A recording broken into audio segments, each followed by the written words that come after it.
Yeah, that works. Good. What's up, everybody? How y'all doing tonight? It's Jay here. We're back again with another Thursday night live stream of OnoLive's Coffee and Cigars, broadcasting to you live from the beautiful town of Cockeysville, Maryland, just outside of Baltimore. And it's a lovely evening, clear days with 30s, 40. I don't know. It's kind of warm. Like, I've been having the heater running and it's kind of hot. And I'm like, oh, what am I doing here? So what's going on? How's everyone doing? Brian, what's happening to you? Good to see you, my man. Good to see you. We're in, how's things where you are? Where are you? Are you at Bud's house doing those Bud things?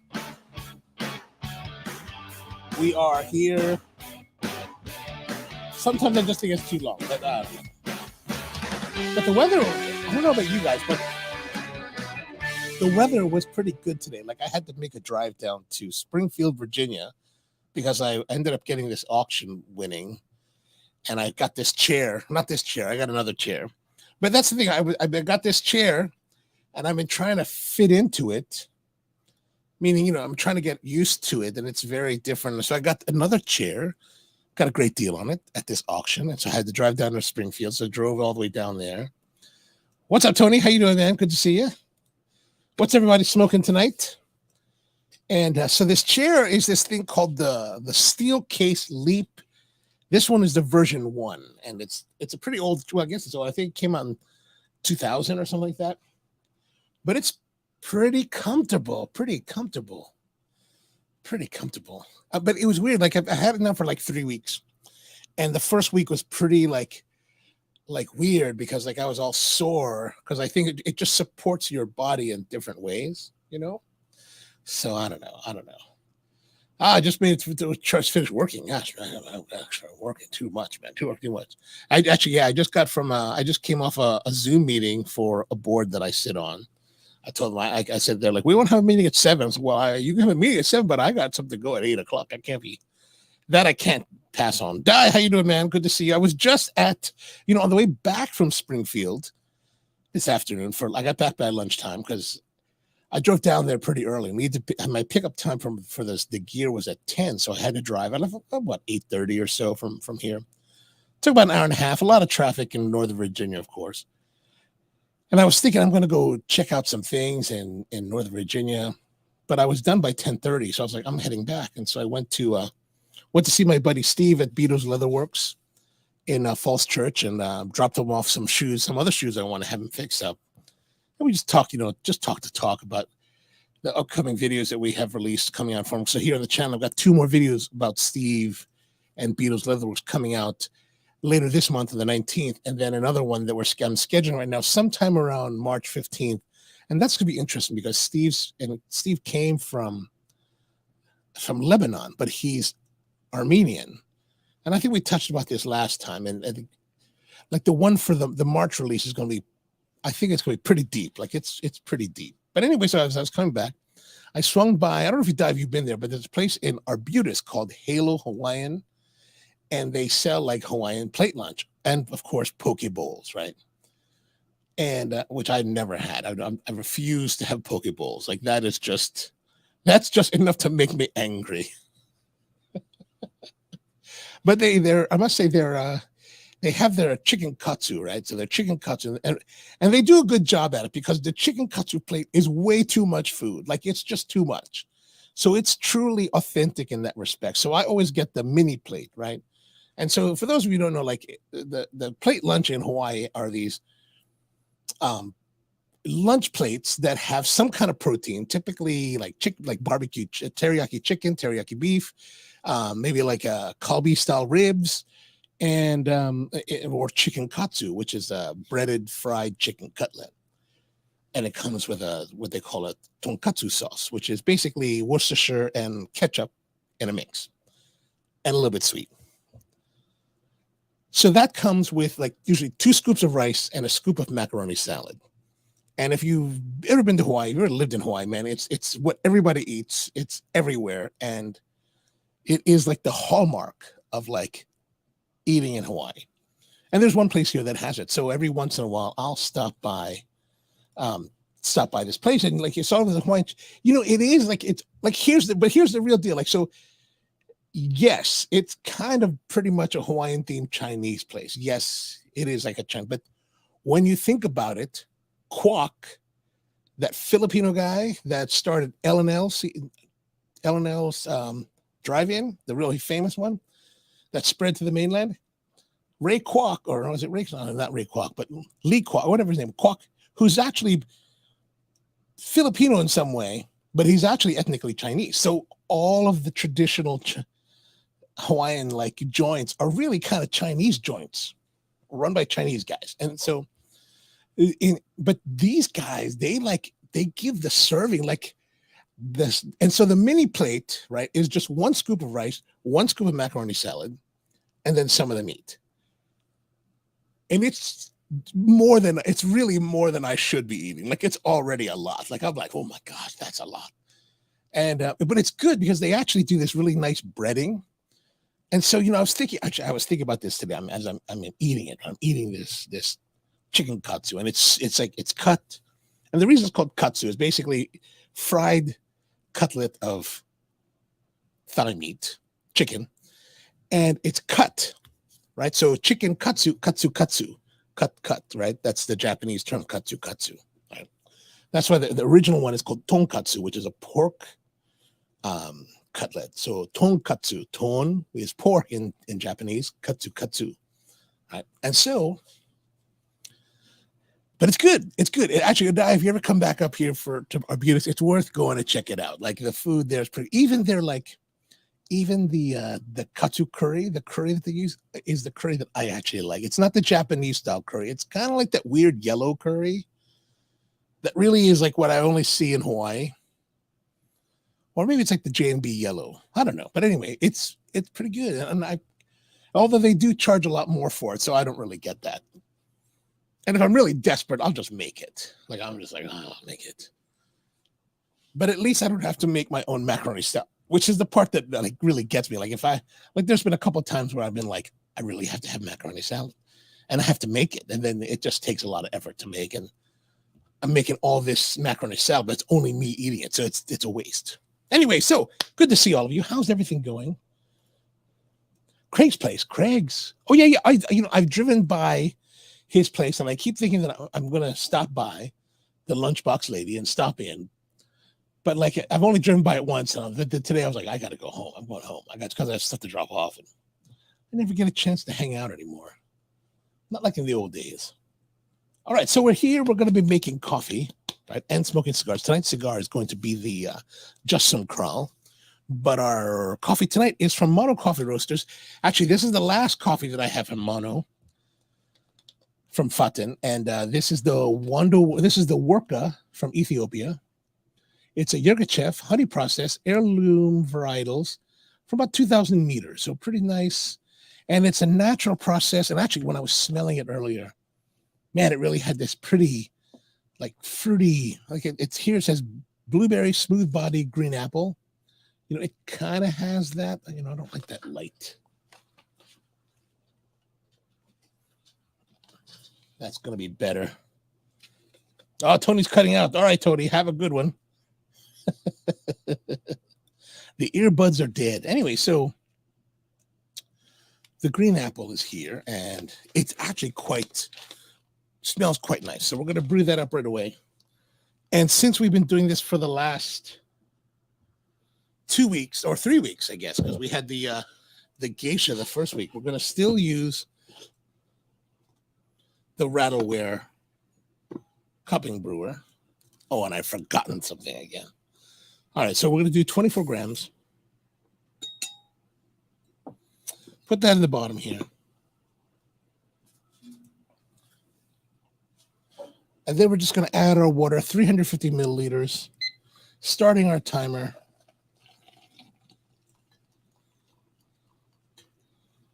Right about there. All right, there it is. There it is. It's going to do its thing.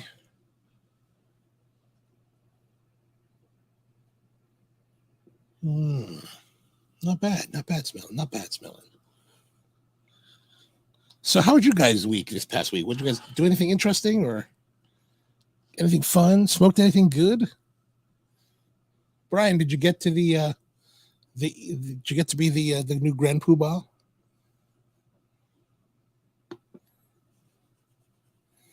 So here we are. We've got the Worka from Ethiopia. It's a natural process coffee. As you can see, there's nice floating here. And just steeping. This is what happens in coffee. It just steeps. You'll see some of the little like grounds falling around. Some will float up, some will float down.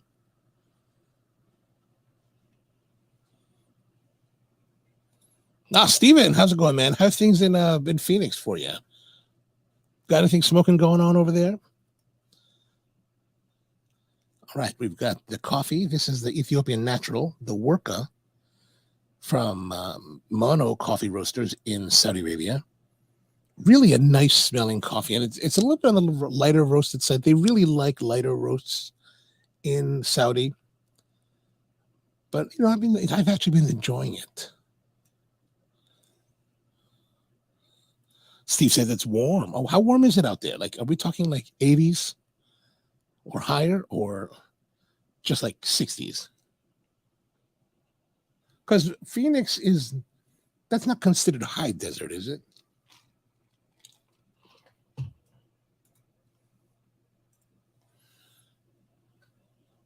Brian says he attended the Exalted Ruler dinner, but it was nice. But yeah, those guys, they're a little bit light on the salt, aren't they? You would think that because of the general age of our membership, that they would want more salt because the taste buds are getting a little bit light. Oh, 81, man, can you believe that? Man, that's when you get to sit outside, relax. But it's a dry, and the nice thing, I guess it's dry there, right? The 81 is a dry 81, not like here where it's like can be a heavy, like sweaty 81. That's just it's very unhappy here. So I forgot the spoons that we normally use. So I'm not going to let the break. I'm just going to tap it. As you can see, it's cascading, right? It's cascading. We're about 3 minutes into it. So we're waiting for 4 minutes before we actually get into anything, right?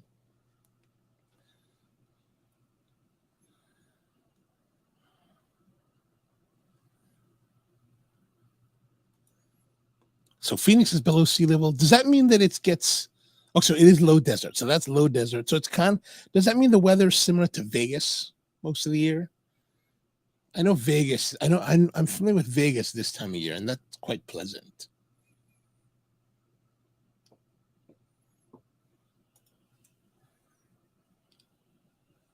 All right, we're coming up on 4 minutes. So I'm going to break this down. So you can see it's all falling. Look at that. That's just it's kind of wild like that, huh?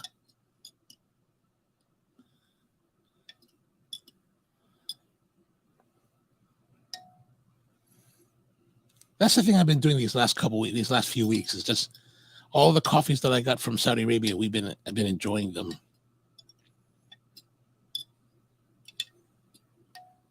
And they've been good. They have good stuff out there. They buy really nice qualities, so it's very easy to enjoy their coffees. All right, that's good. That's pretty good. There's still some floaters, as you can see. There's still some things floating in here.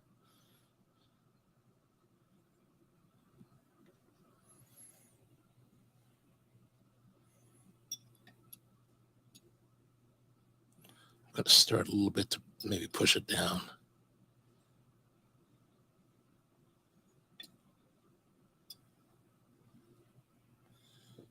All right, good.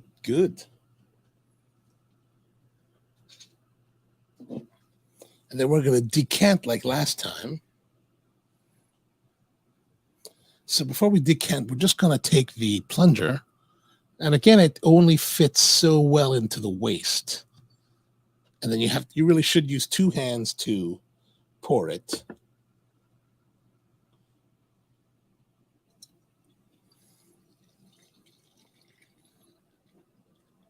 Now we're going to get some excess grounds. That just can't be helped. Okay. And now we're going to pour that into the mug.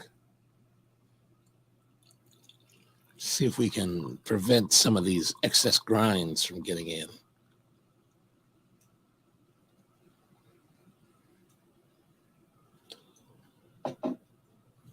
How's that look? How's that look?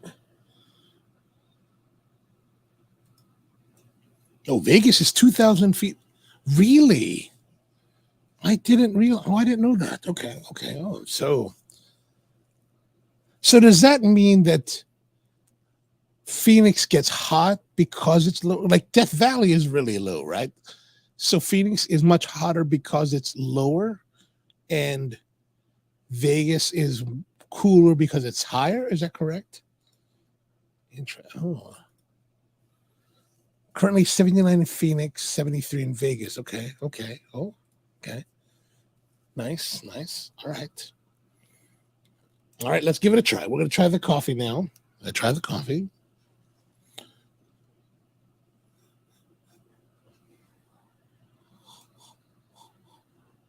I can't smell anything. Shit, am I getting COVID? I don't think so. I can taste the Coke and I can taste the pasta that I had and the wine that I was drinking.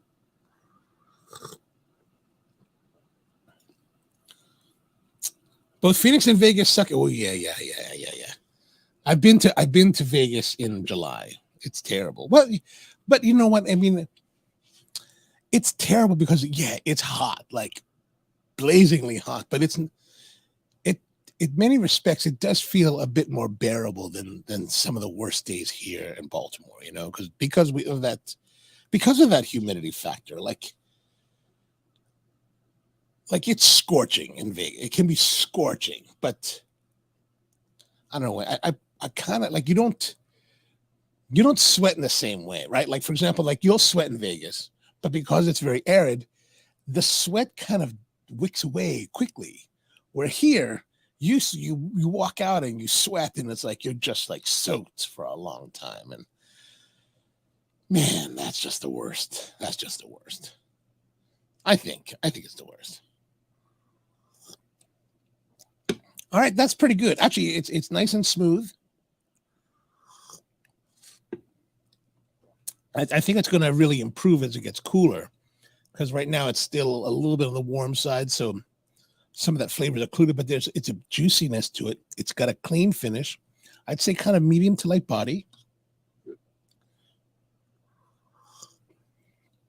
There is some kind of like fruity, maybe like an apple, like fruitiness to it. Because I want to say, because I've said juicy, there's a temptation to call it citrus, but it's not citrus. It's got that juiciness like of an apple, but not like a Granny Smith, not that tardiness. It just has that nice, like the apple that I had yesterday, which was I think Fuji, really nice and beautiful sweetness, but the crispness, it was like super crisp. Like I don't know what's going on with that. It was like brilliantly crisp, texture wise, and then but a really nice juiciness that wasn't too much, you know. And Dyke says, I remember the fields like in Baltimore once was 120. We had 120, and oh man, that is terrible. Yeah, it's terrible. 120. No, 120. You mean 120 in the desert? I don't know. I think aren't there a lot of places where it gets to be 130, 140? I don't know. Like in the Middle East, I think it's like that most of the summer. At least that's my impression. I don't know. The ones that I think are crazy are like the place called, I don't know if you've seen this on YouTube, but there's a place called Yakutia, which is in Siberia. And this girl on YouTube makes videos about her hometown, and it's like 70 below zero Celsius. It's brutally cold. Like she talks about like how they have to dress when they go out and how long they can go out for. But she was also showing this one video where they have the outdoor market, and like everything is frozen, like frozen. It's like, whoa, it's crazy. It looks It looks insane. Actually, I was thinking I would love to go. I was kind of like, why should I go check that out? That'd be kind of awesome. But I don't even know if I could gear up correctly. Like I was working on that video last week for the mug, and like just -8 weather. I was already like, I'm not geared enough for this. It's terrible.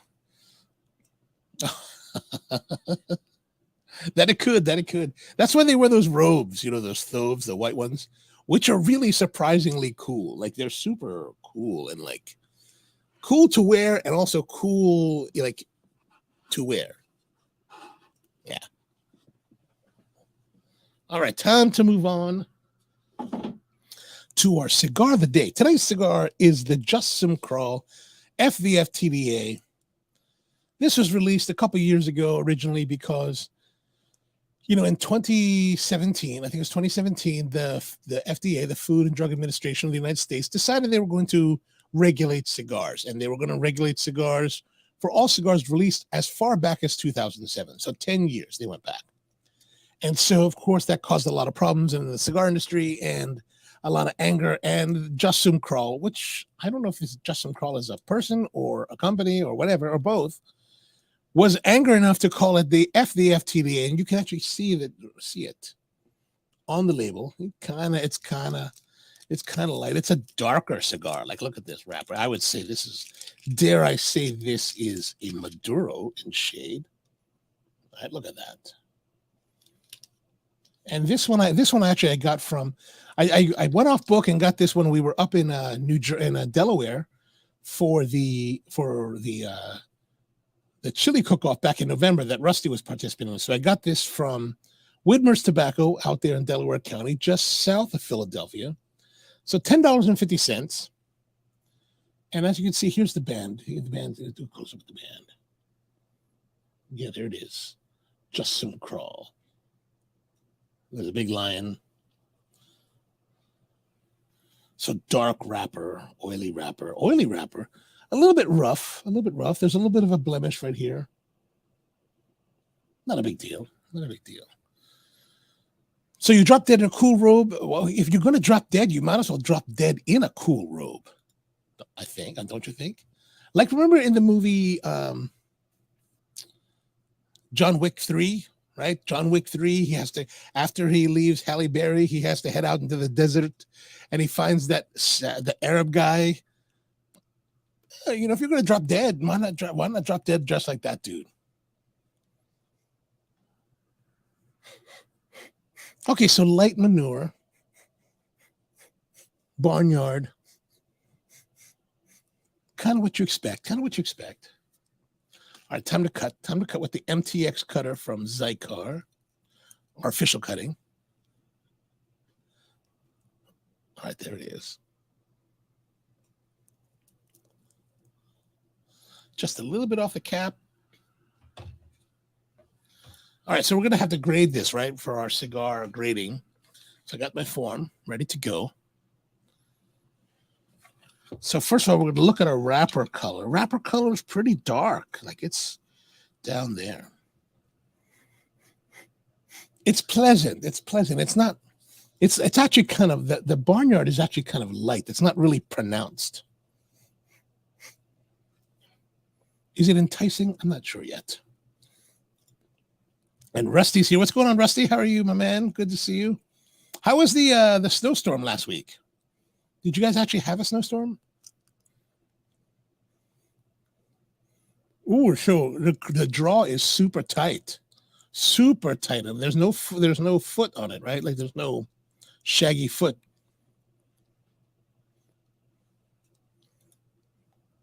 And Brian says he's smoking my favorite Roma Craft. Oh, the Revenge is very nice.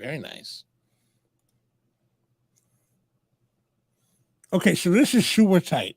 This could be a problem. It feels really hard right here. There's some coming through, but hopefully once we light, it will open itself up. But right now, the fragrance and the cold draw, not terribly enticing. So we're going to use this Gomez Sanchez family sticks, matches. Oh, the snowstorm was no snow. Oh, that's too bad. At least you got the day off. That's all right then. You ever have those matches that just break on you? Though, I mean, it's bad enough that they break. It's worse when they break and like after they've ignited.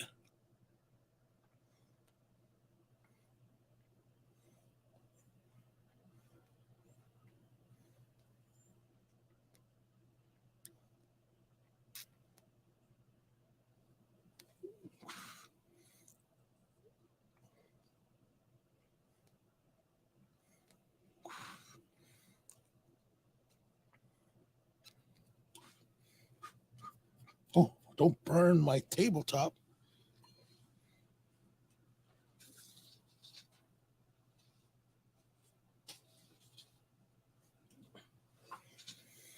Okay. This is a tight draw. George, how are you, George? What a freaking week. Thrilled to be unwinding with a new world and some Elijah Craig. Oh, nice. Are you outside? And at least it seems like it might be a nice night to be outside. Yes or no? All right. This is super tight. Like it's hard to draw.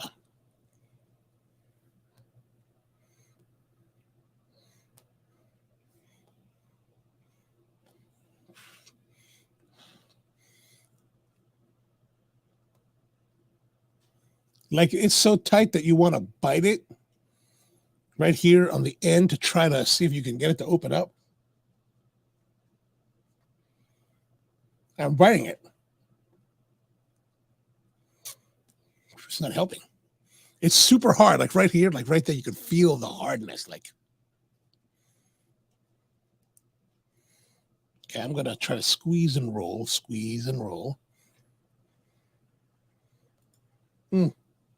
Does sound like a wonderful combination.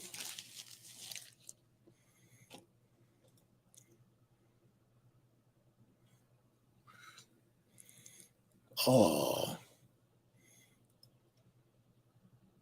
I should massage it. Well, this is actually pretty extreme. Like this is an extreme example of a problem.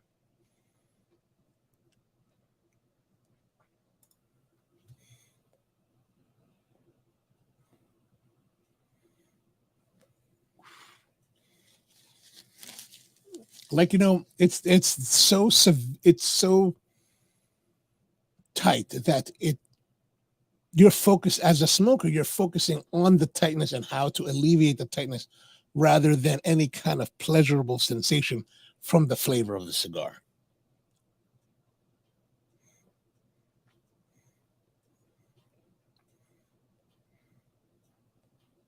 As you can see, smoke production is very minimal. Like if I feel it here, like here it feels fine. These feel nice and soft. So right about there, boom, it starts to get tight. Like right there, man. It's like,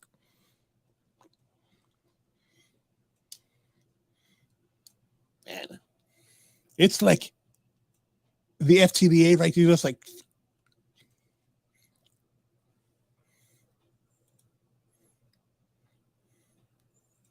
yeah, you're right. I mean, I'm trying to do the deep tissue massage into it, right?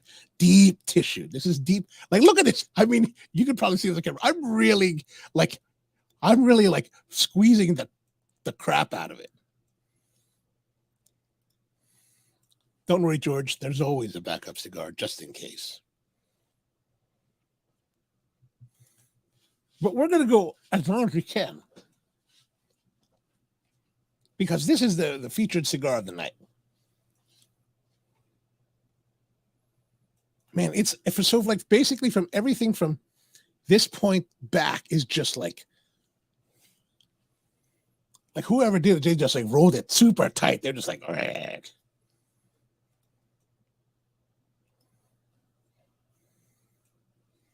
Like this is the kind of thing like, and maybe this is a stylistic choice. Like it's so tight that you're just like, yeah, F the FDA. Like it's just going to generate more anger towards the FDA because of it. Which makes you wonder if he's making it, of course, during this FDA regulation era, did he have to register it too to release it? Rusty said the score sheet is not looking good so far. No. This can't be a good thing.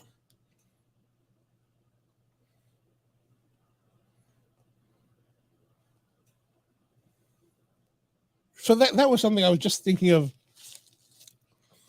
just a few moments ago. Like how, like if we were talking the score sheet, how does this kind of thing impact the scores, right? So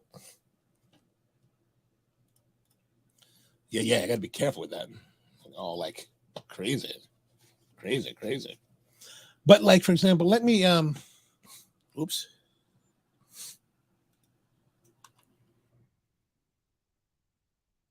Let me pull it up here.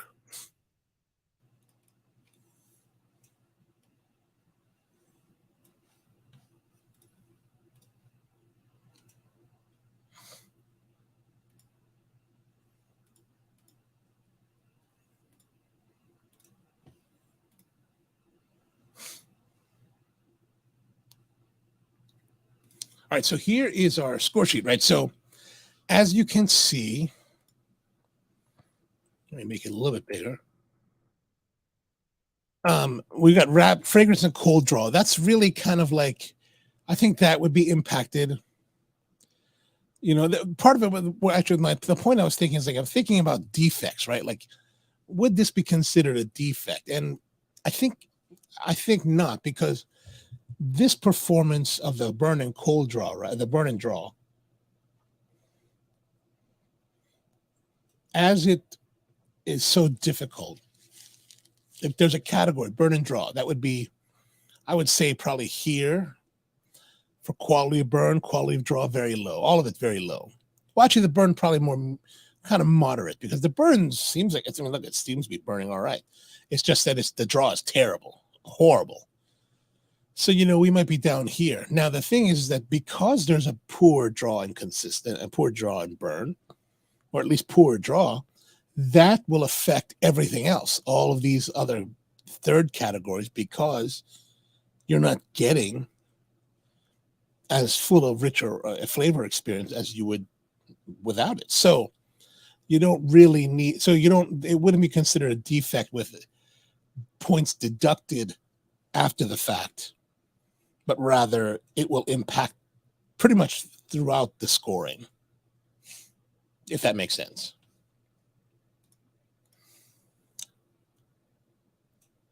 You need the perfect draw tool to improve the draw. You know, you're probably right about that. This thing does, the MTX does have this this kind of tool on it that I could probably use for something like that. Yeah, like it has this this longish poking thing. So I could poke it in there. Of course, it doesn't go that far. But man, this is super tight. Like, all right, I'm gonna try it. Just because, you know what? It's pretty bad. Like, this is terrible. Terrible. I'm gonna do 3, like the shuriken.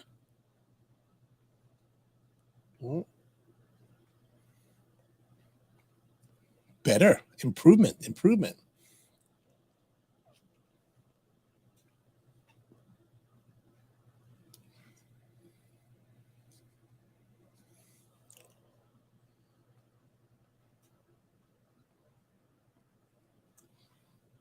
All right, there we go. That's really improved the flow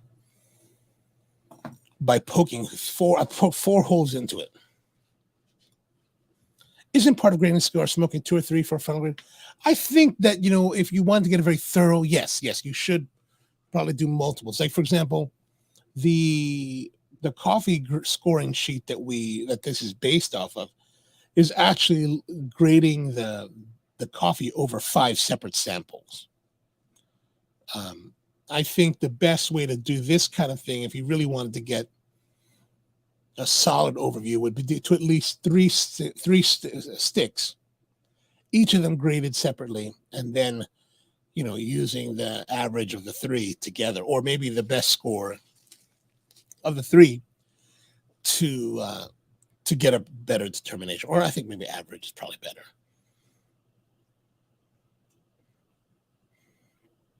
But that's why we talk about the grading form, because it's not in its current shape. It's not meant to be the final authority. It's something that I think we need to work on and use, and like to really figure out what is the best way for it to be utilized, and which is the best way to really evaluate. Like I do think that those reviewers that are reviewing a cigar and then they're doing multiple samples of it, that's definitely a better way to do it. I mean, it definitely gives you a better impression of how the cigar should perform overall.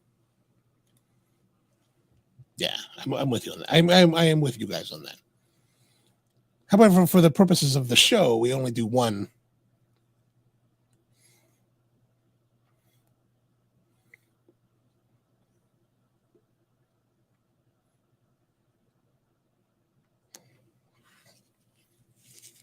Also, I think the other side of it is, as like we take the approach with the show as cigar smokers, not really cigar reviewers. We're not industry people.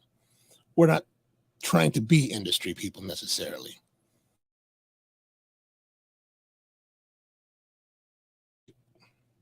When you buy a cigar, do you really want to have to buy 3 of them just to try them and see if you like them? I mean, I think that's, especially when you start pushing into this price point and up. Now you're talking $30, and like, do most people want to invest $30 into an untasted cigar?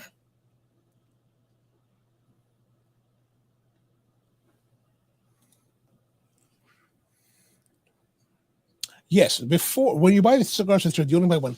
In the times past when we would have guests on a regular basis, I would actually buy 2, but I only buy 1.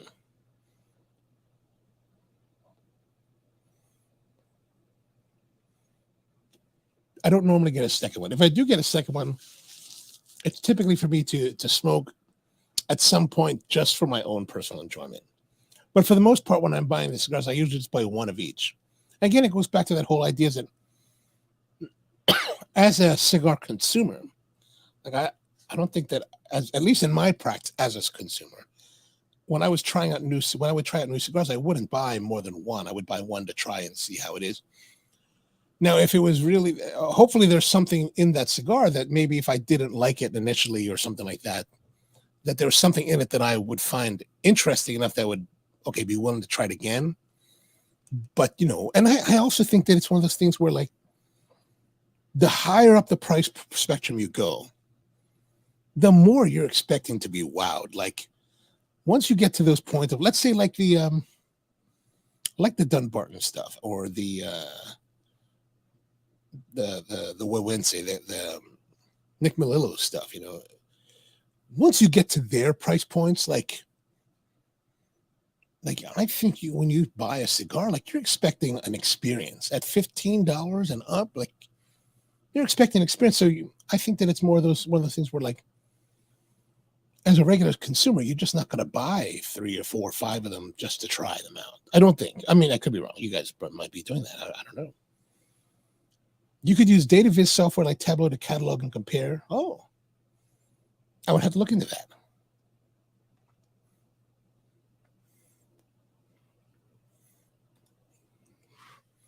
I remember one time I smoked cigar so plugged up, I ended up using one of my metal plating. Oh, that would work. I do. That'd be nice. That'd be nice. Yeah, like, I mean, but it's. I don't know. I think that I do believe that for most people, a cigar has one opportunity to make an impression, and I do think that if a cigar, even if a cigar had problems, like, let's say this is having some serious issues, that if it's something that you really would enjoy, a blend that you would enjoy, or quality that you would enjoy, then even with the problems, if you're trying to correct them, that you would be able to see some of those elements that would indicate that maybe it's worth trying again. I think. George says nothing worse than a $20 stick that tastes like a cigar.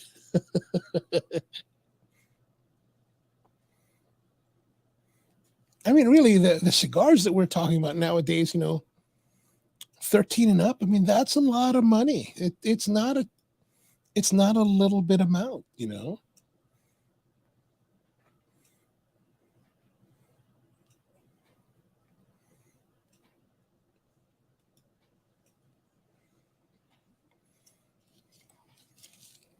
Like, I think I think anyone's much more forgiving with like a Drew Estate factory smoke for $375 than they would be with a T52 for $1850.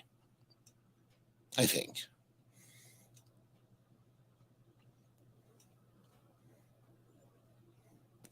Like, if you get that factory smoke and it just kind of is bland and just unfun and it's just not what you like, okay, that's too bad.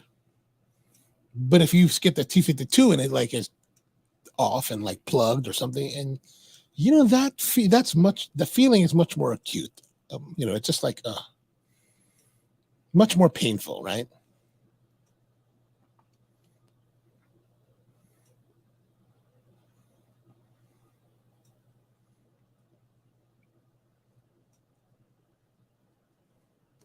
And I know there's a lot of people out there that'll like, well, it's a handmade product, and you're like, there's going to be issues, and okay, I get all that. It doesn't change the factor that I've just spent good money for something that's terrible. That stings. That's a problem. That's a bother. Like if you go out and you buy these Cubans, right? Behike 54. Behike 54. Oh, it's supposed to be the most best. And you find one online or find one on your travels. Oh, $55. And it sucks, man. Well, yeah.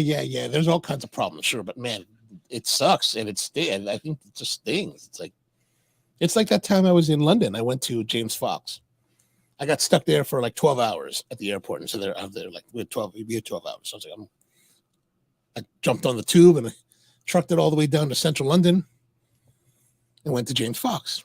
And so I'm there and I'm looking around, and I asked the guy, hey, what do you have for country exclusives? And he had this one. I forgot the name of the brand, but it's a red band, not a popular red band, but not like Partagas or something. It's one of the other. It's a name, and they had a exclusive for the UK. All right, like Robusto, maybe Toro shape. With the conversion from pounds to dollars, $55. All right, cool. I got nothing to do for like a couple hours. I'm gonna have this cigar. Went upstairs to the Churchill Lounge, lit it up. Man, that thing was plugged like a mother. Like it was just terrible. Like it just sucked. And $55, man, that's a lot of money for a cigar. So I went back downstairs. I said to the guy, hey man, this thing is actually kind of plugged. Like it's burning all messed up and like it's plugged. And the guy was really, really cool. Like he was like, oh, I'm very sorry, but we'll take care of that right away. I was like, oh, good. Not Ramon Alones. It's the red label. Ramon Alones has the brown label. It's a red label. Maybe Ramon Piedra, Jose Piedra, I think it is. And but I said that he was a Latino guy. I forgot where he was from, but he wasn't from Mexico and he wasn't from Cuba, maybe Ecuador or something. But anyway, so I said to him, he said to me, "You're not from around here, are you?" And I said, "What do you mean?" I said, "No, I'm from the U.S." He's like, to be honest with you, British guys would never say anything. So thank you for saying something, because they would just suck it up and then leave. It's like, I said, but to be honest with you, maybe because it's from America, $55, I'm going to say something. I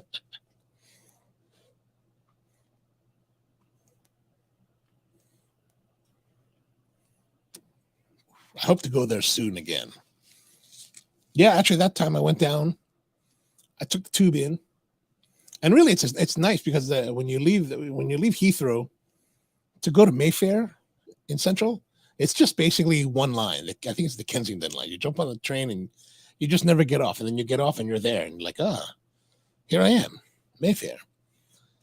And so my first stop was to go to Fortnum and Mason, the tea department store, because at the very top they've got the Jubilee Lounge where you can get afternoon tea, and it's wonderful. Like if you ever go, I think it's fantastic. I highly recommend going to have tea at Fortnum's, because part of it because I really like their teas to begin with, but it's just a beautiful experience. And it's at the top floor, so if you want to sit by the window, you get a really nice view of like the surrounding area. Alfred Dunhill's across the street. And then, but unfortunately that day that I went, they were closed. Like they were having some kind of private, like charitable event. So the place was closed. I was like, oh man, can't believe it. So I went downstairs, I walked around a bit, stopped by my tailor's down the street, and then went to James Fox. But yeah, it's nice. It's nice. London, I don't know if how many of you guys have been to London, but London has been growing on me since I started going. Like when I first went in, my first trip wasn't until 2008. And I went again in 2010. And then I've been a few more times since. And I never, my first trip, I really wasn't a fan of London. I was like, what? It's like, it's as bad as New York. But it's kind of grown on me. I've enjoyed it more the more that I've gone. So there it is. There it is. Brian says the Savoy tea room has no windows. Yeah, but I'm sure the Savoy is excellent. Like that's just high-end beauty. Like I would like to try more. Like I would like to go back to London and stay there a little bit longer and then try different places like the Savoy for tea. And I'm sure there's more places. And that's one thing that I miss here. Like here, there's nothing. Like there's no tea place here. Actually, one of my friends, she went to afternoon tea somewhere. Oh, down in she took her daughter to tea last week. And I don't recall where she went, but I think it was in Sykesville actually. And I was just, how was it? She's like, well, not so great. And I was like, oh. Like once you've gone to Fortnum, and I presume this the same way if you've been at the Savoy. Once you've been to these places, like to go anywhere else or to go to places outside or like here in America, it's kind of like disappointing. Like I don't know how to Savoy, but at the Fortnums, they bring you this tray. It's this, tiered cake tray. And they got finger sandwiches, which is fine and all this. And that's all nice. But really what I like are their scones. Scones with lemon curd and the curdled milk. What's that called? Anyway, I can't remember. Clotted cream. Man, I will just stack them up. And then when you're finished with the scones, they'll bring you more until you can't eat anymore. And I'm happy to order more scones. I'm like, please bring us some extra scones. Do they still let us smoke in the tea room? That would be nice. If we could smoke cigars in the tea room, that would be amazing.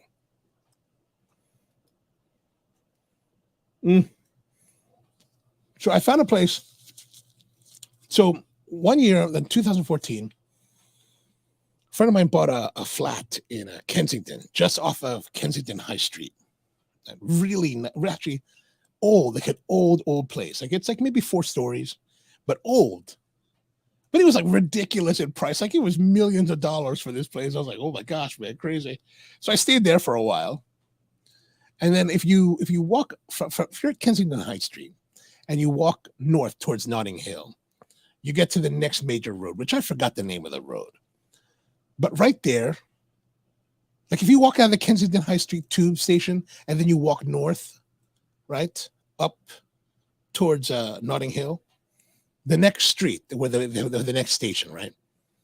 There used to be a place. I say used to because I actually looked it up a couple of years ago on Google and they had closed it. But there was a place called Royal Fish and Chips. Man, their mushy peas was like fantastic, like amazing. And the way they did their batter on their fish and chips, ooh, a little bit crisp.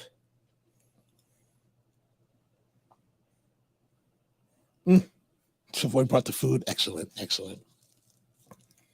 Yeah, that's lovely. That's the way to do it. That's how they should be doing it. Actually, speaking of chips, like yesterday, I went to this place here nearby, just up the street, a place called Fat Boys Subs. And I was like, all right, I'll give this place a try. Like, I think I had bought from them during the pandemic, and I brought it back here to eat. But I really wanted a place where I could sit down and like read.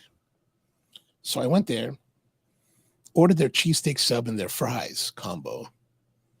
Man, their fries were stellar. Like it was outstanding. Like that kind of like Thrasher's type of fries. So fresh cut potatoes, double batch fried.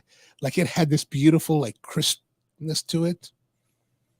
Man, that was I told the guys that, dude, this is outstanding. And then their cheesesteaks. Like, okay, if you're a Philly cheesesteak person, you will hate this stuff. But the cheesesteak, if you're a Baltimore cheesesteak person, man, it's just right. It's like, they were like, you want provolone? I was like, no, I want no provolone. I want America. This is America. Give me American cheese. That's the thing. If I'm in America, I want American cheese. I want no provolone. That provolone stuff is too like, it's too like, it just doesn't have enough oomph. Like, you know, like government yellow cheese has this kind of like sharpness and bitiness and like gooiness to it. Like I want the gooiness. I want the gooey. I want it all like drippy and like nasty. I love that. That's what. Yeah, man. That's what you got to go. We're gonna go. We'll go there. They're only open till 3 though. Do you remember where we were? You know where I used to send back the fries all the time? My favorite deli in Pikesville was a place called Miller's Deli on Smith Avenue. They closed, unfortunately, right when the pandemic started for non-pandemic related stuff. Very, very sad. Like I really liked their food. Like they're like anyway, but they had these steak fries, and I would always have the steak fries because I like to have fries with my Rachel.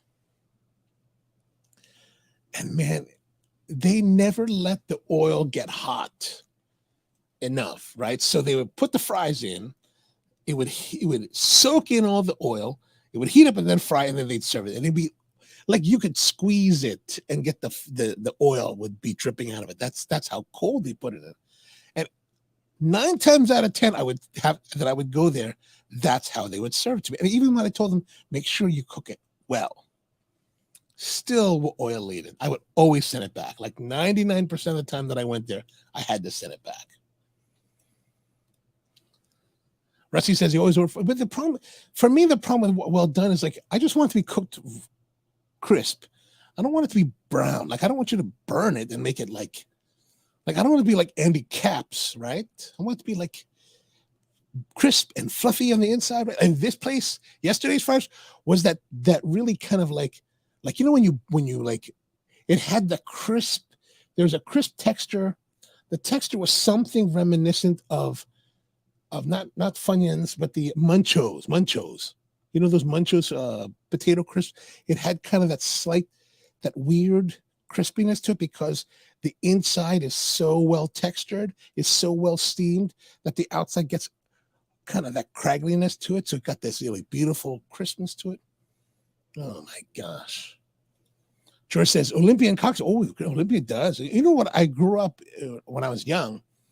We would go to Maria's in Timonium. I always liked their cheesesteaks. I don't know how they are now. Like I haven't been there in maybe 10 years. Don't get me wrong. I will tear down a bag of Andy Caps cheesy fries. Tear that up.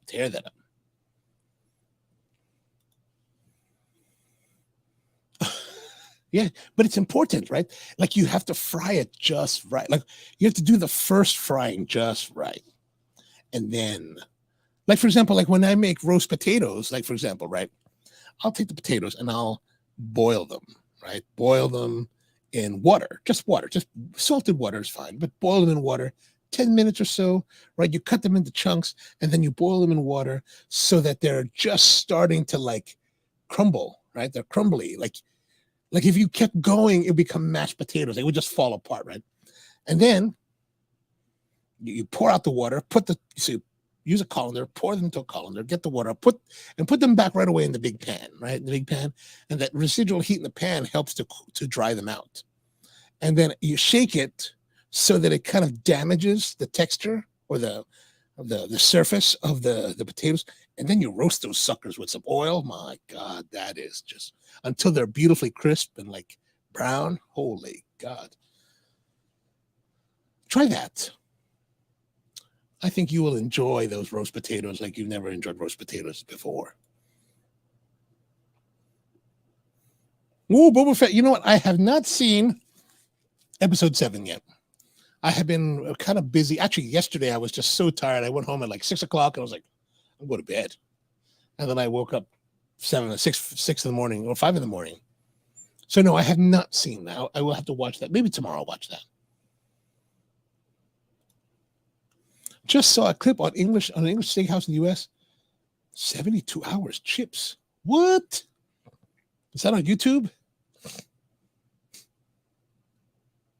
How do they cook the 72-hour chips? Like, what do they do? That might be interesting.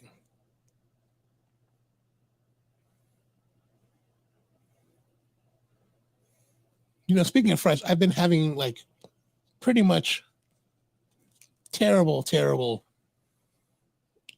track record with my fry making here, right? Because I started using a wok for frying, right?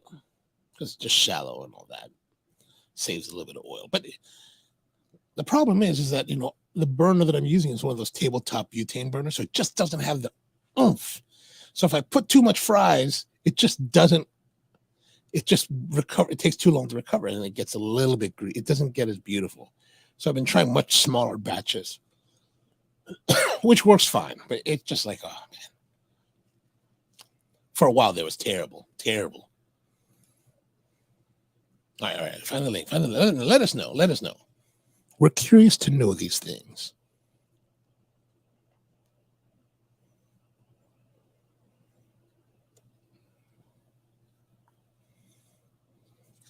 But yeah, I'm very, very much like into my fries. Actually, here's something. So like, I think as a general rule that battered fries are an abomination. They are a travesty to humanity, right?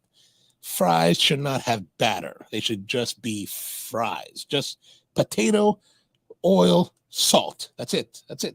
None of this batter stuff. And that's really been my I've really been steadfast to that for all my life. So the other day, last week, I was making a delivery out in Colombia, and I went by, and I was thinking about, I'm going to go to the halal Euro cart, that's a Euro truck that's on Route 40. But I knew there was another halal place across the street that they do gyros also. I don't know why they do gyros, but anyway, I went there to give it a try. And they're like, oh, we have fries. And you went fries. I was like, and I could see that I was like, all right, I'll try it.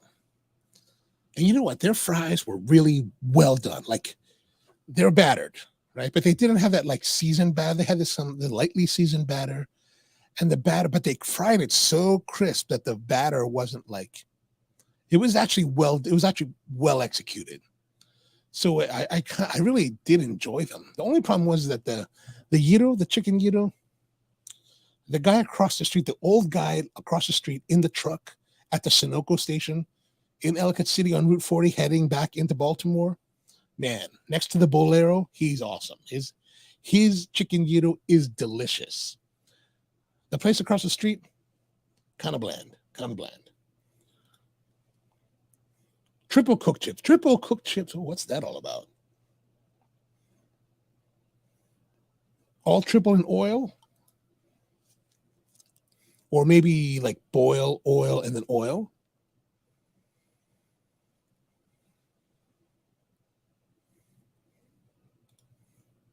Oh, you must have put that on YouTube. Okay, hold on a second.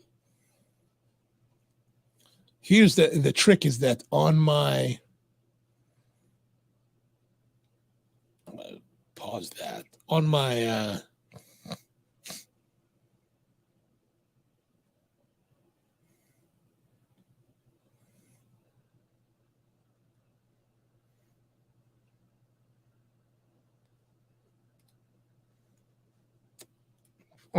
actual transmission of the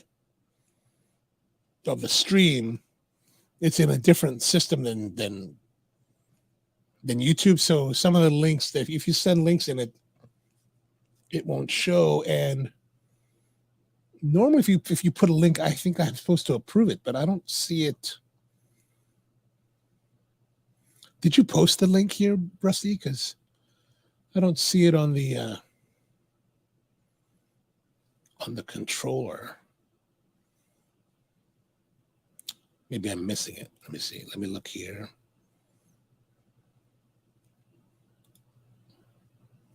In the control room. Oh, you're looking. Okay, got it. Gotcha.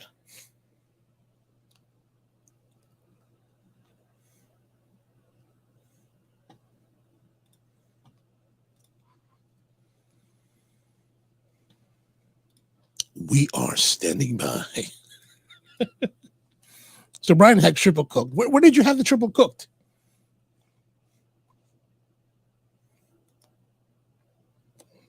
I'm interested to know about this triple cooking. How might I be able to get that? Say, when you say look up Matt Bernaro, I presume that you're talking about on YouTube, right?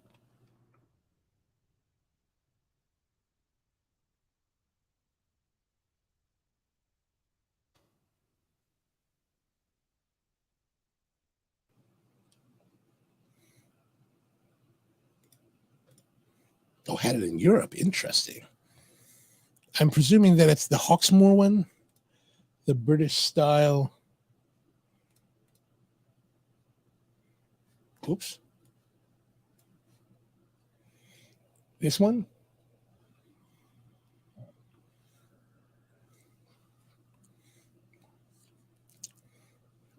All right, let's see what he's doing here. What's he doing here? Iconic British steakhouse in New York City. Okay, high-fiving everybody. All right, great. Young guy. Age meats. That's nice.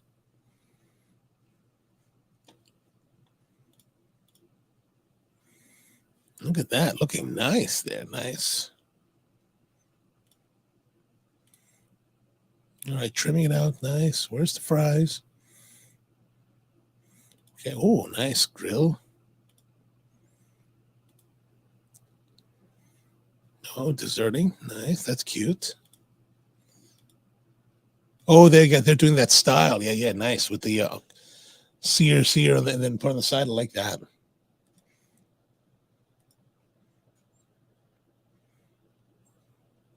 You know, I don't know if I ever like it when they cut my steaks like that. Like, I don't like it when they cut my steaks. I just don't like. I like to cut my own. Like the first time I ever went to Peter Luger, I was like, why are they cutting my steaks? Don't cut my steaks.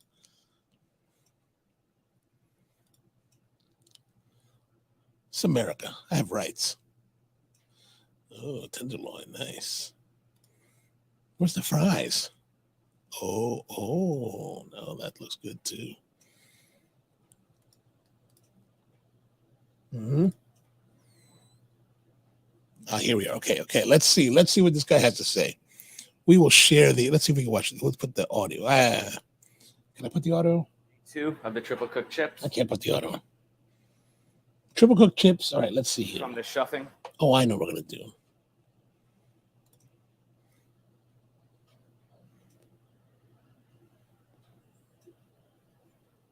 Oh, he's like he's doing my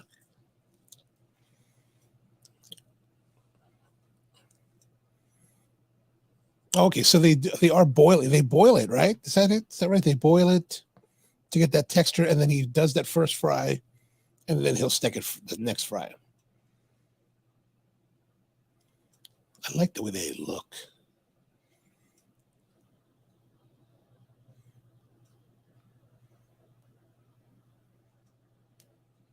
Oh, beef. Wow, nice.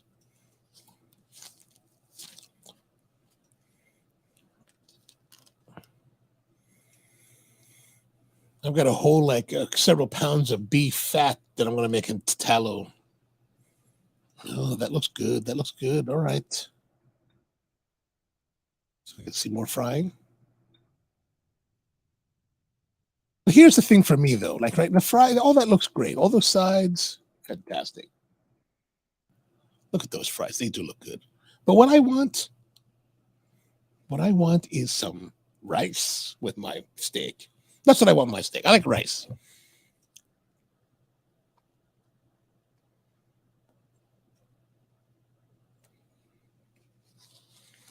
Oh.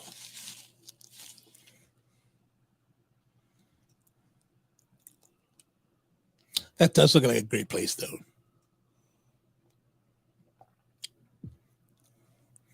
Wonder how hard it is to get in to eat there.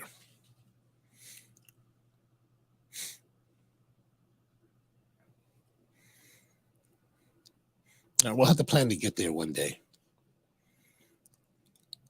All right, we're gonna get away from that. Nice, nice.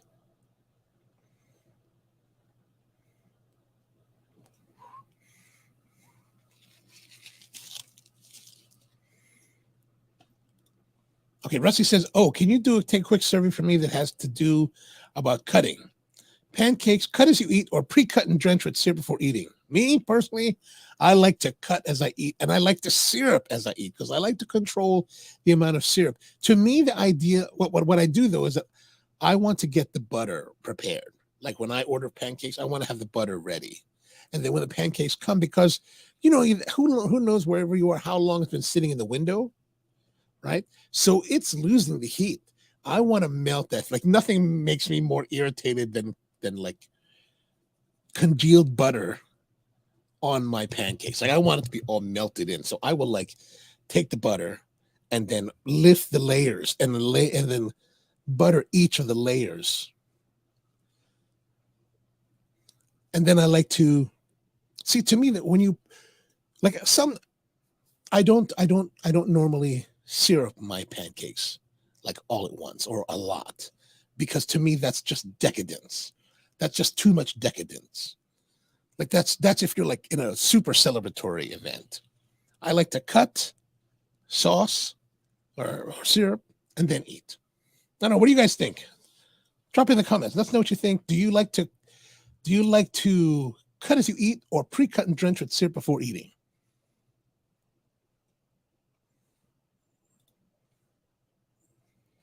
We got a heated discussion. I pre-cut and was called. Well, yeah. Well, why is that a surprise? Like you're supposed to cut as you go. Brian's going to try pre-cutting in the morning, but heat loss is my first thought. Yeah, that's true. Heat loss. And like, I don't know about you, but like the texture of the pancake is super important. And I don't even know how to describe the texture that I like, but like I used to go to this restaurant in Baltimore called Johnny's. This guy I know owns it, and he had a chef that was originally from Guam, and I don't know if that has anything to do with it, but she would make her pancake batter had this beautiful fluffy softness to it. Like I don't like it when the crumb is coarse and dry. Like I don't care how much syrup or butter I can use. I want it to be nice and moist and fluffy and kind of springy. Man, where can I get more of that? That's what I want. That's the kind of pancakes that I want to eat. And then I want to have, like, what I liked about this place, John, is because one of my early baristas went to go work for them. And so I knew that I realized that I could get fantastic coffee. I mean, fantastic pancakes. And since the girl was from Guam, she would also make Portuguese style sausage. So I get Portuguese sausage and I could get great coffee all at once. Oh, that was fantastic. That was the best. That was the best. When it has a smiley face with whipped cream, I usually. So, Di, when it doesn't have the whipped cream smiley face, you don't cut it, or you pre-cut it?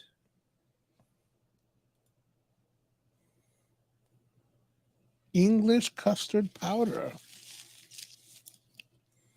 The Birds brand, because that sounds quite interesting.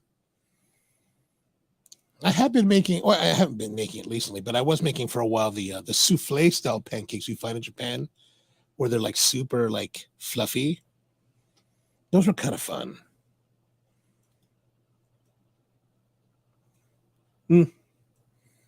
Yes, but that still doesn't answer the question. Like, if you don't have a smiley face, do you pre-cut? That's what inquisitive minds want to know. Okay, birds, excellent. Oh, that's a. That's an interesting thought there. I was actually thinking about making like English style custard the other day. Actually, I'm still planning to make this Afghani type of yogurt, but I keep just lagging on doing it. All right, actually, we should be scoring. I haven't been scoring yet. So fragrance was kind of on the lower side. Cold draw, well, the cold draw was difficult because of the. So I would have to say we're like right around 6.5. So that's our first score, 6.5. So as you can see, fragrance, cold draw, a little bit darker on the wrapper side, right? So towards them. And then I would say that we're kind of through the first third. The first third has been maybe some notes of cocoa, but it's just been good. It's just been good. The body wise has been kind of medium, and that's been, I'd say that's very good. So right now,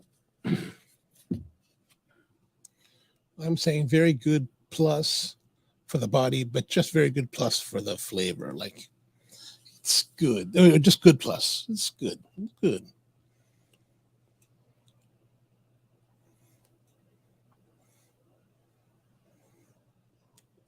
I would have liked it to be better, like more oomph, but I don't know if that has to do with the draw but it's not very, to me, there's not much depth to it. It's very simple and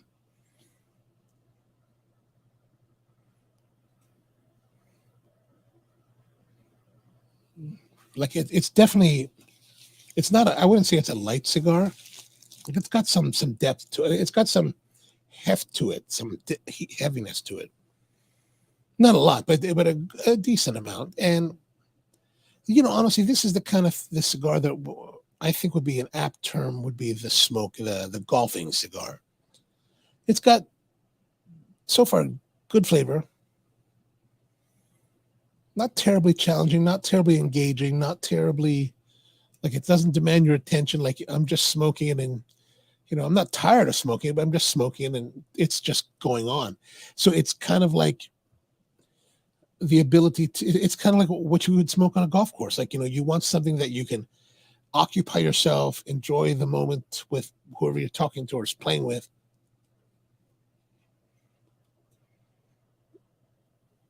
And it's not detracting from your game. It's not distracting you. Of course, the plug was distracting earlier on, but now that that's been evidently solved, but $10.50 for a golf cigar, that's a bit high. It's been high. I would like it, $6. This would be like golden. $6-7 be golden.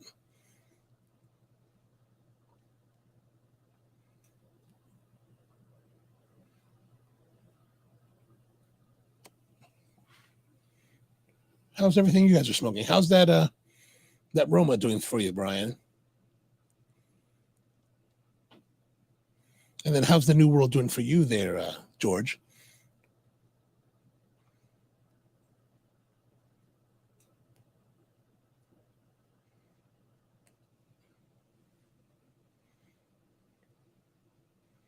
And Steven, are you smoking something out there in Phoenix right now or just kind of hanging out with us?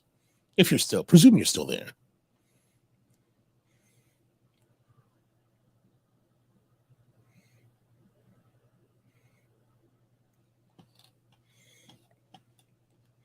I don't know if you guys saw this today or not, or I don't know if it came out today. I just saw it today, but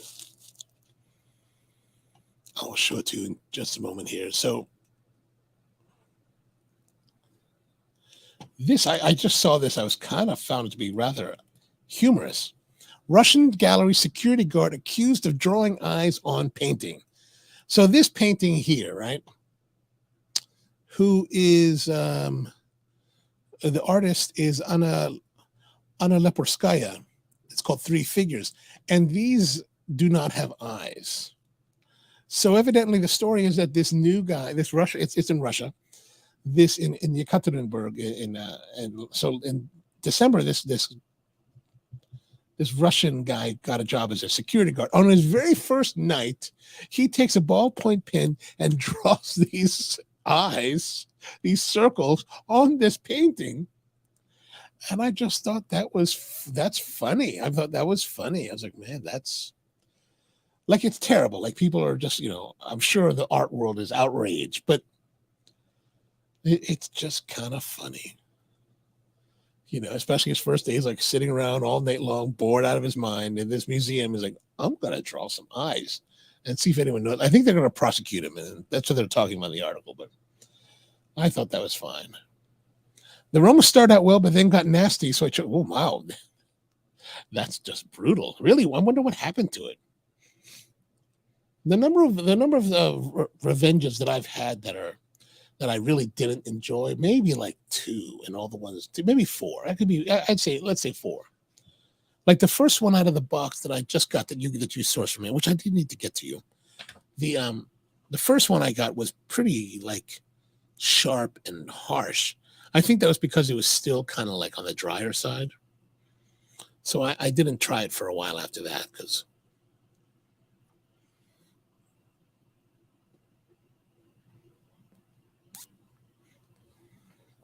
But Rusty, I am curious, when you say that you got into a heated discussion with your students about this, like, how heated did it get? Like,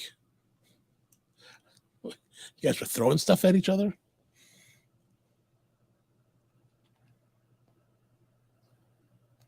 So most people do not pre-cut their pancakes. Is that what's going on?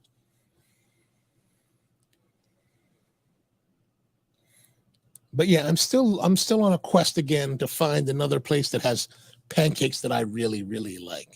I haven't really been trying very hard. Like Ashland Cafe across the street, they do a decent job. Not the best that I've ever had, but not bad, enjoyable enough.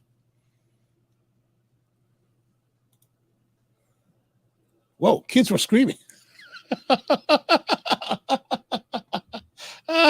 That's hilarious, man. That's hilarious. And Steve smoking the Jaime Garcia Reserva Especial. Oh, nice. What do you think about that? How do you like that? Oh, and 10% were pre-cut. Oh, so there were some still. You weren't the only one that was. What does your wife think about this? Is she a pre-cut person? Like, here's the thing. So I find that if I pre-cut and I soak, then it's like it becomes more difficult to pick up. Right, part of it, like, it starts to split.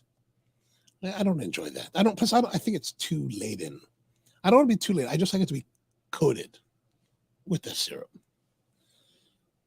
Oh, and Oliva V, nice. It'll probably. My goodness, not a very productive cigar night for you, I see. So, Steve, if you were to take your cigar and chuck it into the yard, would it set something on fire? Because it's dry out there, or is there or do you have one of those like stone, like rock kind of like backyards? I saw those the first time that I went to Arizona, New Mexico, to Albuquerque, way back in like 1996. And I was like, look at these people, man. They have these like rock desert formations as their front yards instead of having grass. I was like, that was like really curious.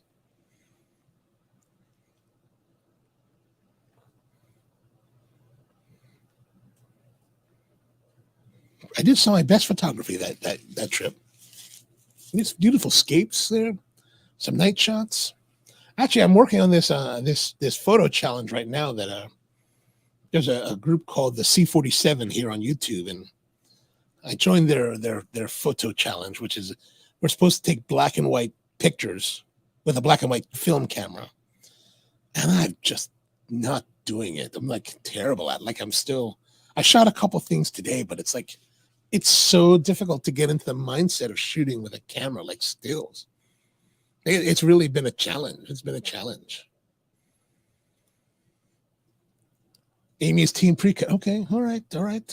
You're made for each other. All right. But don't you find that it gets soaked and like it falls apart? And where are you on the butter? Like, are you a butter kind of person or not a butter? Or do you like to pour the syrup on top of the butter so it has that, like it never happens. Like I never see that happen. In the TV shows where it all like melts, but that doesn't happen.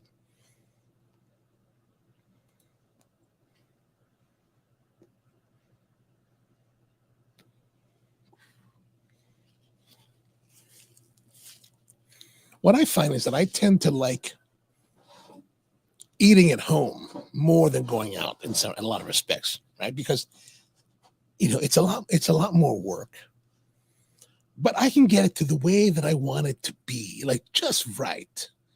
You know what I'm saying? Like you go out to get pancakes. Okay, so maybe making the pancakes sometimes, but let's say I'm making the souffle pancakes, right? I've got a mix for that and a technique to make that work. So let's say I make the souffle pancake. And then I want to have the melted butter. I can have the melted butter. I can have the really beautiful coffee. And then like I can have the nice maple syrup. Like you never know what you're going to get. With me, give me the nice grade B maple syrup. Ooh, a little more amber than light. Oh, yeah. That's what I like. Put that there. And then you could put a lot, as much as you want, with a lot of butter and a lot of syrup. That's what I prefer. When I make pancakes, I put butter between each pancake. Okay, good. Cut them into squares and then put syrup. I don't know too many people that I can recall that I think about that actually cut their pancakes ahead of time.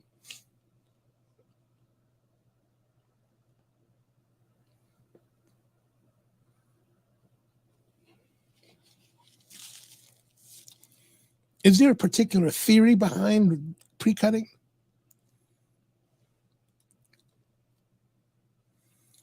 Does the same logic apply to waffles? Have you tried making? Oh yeah. I make the stuffing waffles every year. Like that's why I want to have more stuffing than ever, because it's like we'll make the pancakes. And if you ever tried to make mashed potato waffles, terrible idea. There must be. I need to put a binder into the potato because it's a mess. It's just not.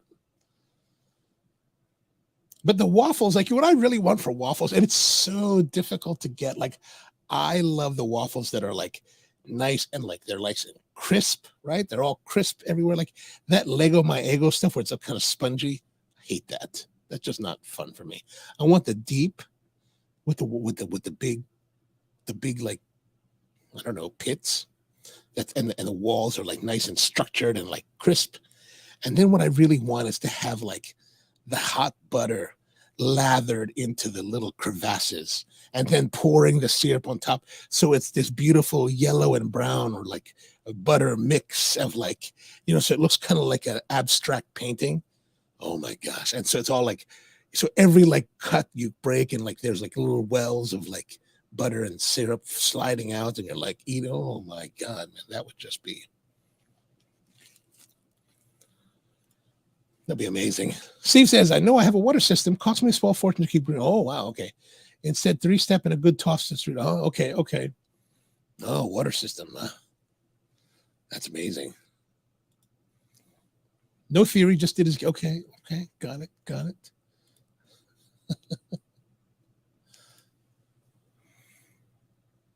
Now we're on stuffing waffles. Make a turkey sandwich with stuffing waffles. Yeah, that's good. That's good stuff. I never get to that far of a sandwich. I'll take the stuff and then I'll put the turkey and like the cranberry sauce and I'll just pile it on top and put syrup and just fork at it. Oh, that's good stuff. Good idea.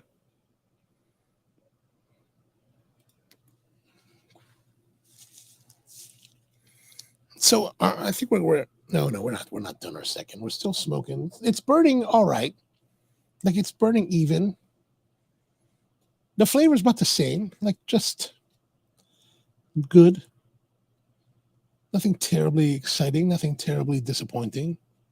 Again, it's still with this kind of idea of like a nice golfing cigar, just a cigar to pass the time and occupy yourself. And that's not disappointing, and it's not terribly exciting, but it's not disappointing. And I think that's kind of where that coughing cigar really is the ideal.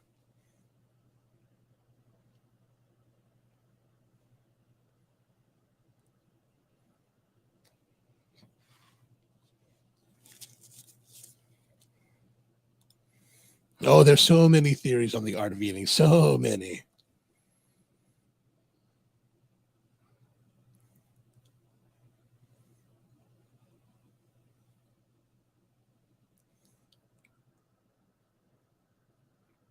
Mm. We should make a book, The Theory of Eating with Cigars. Let's see how our coffee is doing. I mean, the coffee is nice and smooth, pleasant. There's still that apple fruitiness. Like it said on the notes of blueberry, but I don't really get the blueberry. I definitely get more of an apple. But very pleasant. It's pretty cool now, and I think very nice as a cold coffee. Kind of a nice, refreshing for summer type of coffee.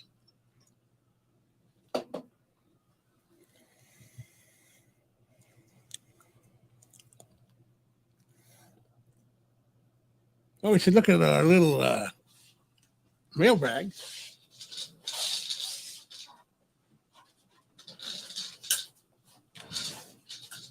Not too much came in this week. Just the monthly order from the Farm Road series from our friends at Privada Cigar Club. Again, $26 for 4 cigars. Not a bad deal, I think. You know, it kind of helps to fill in my cigar smoking. There it is. Let's see. I haven't even looked at these yet.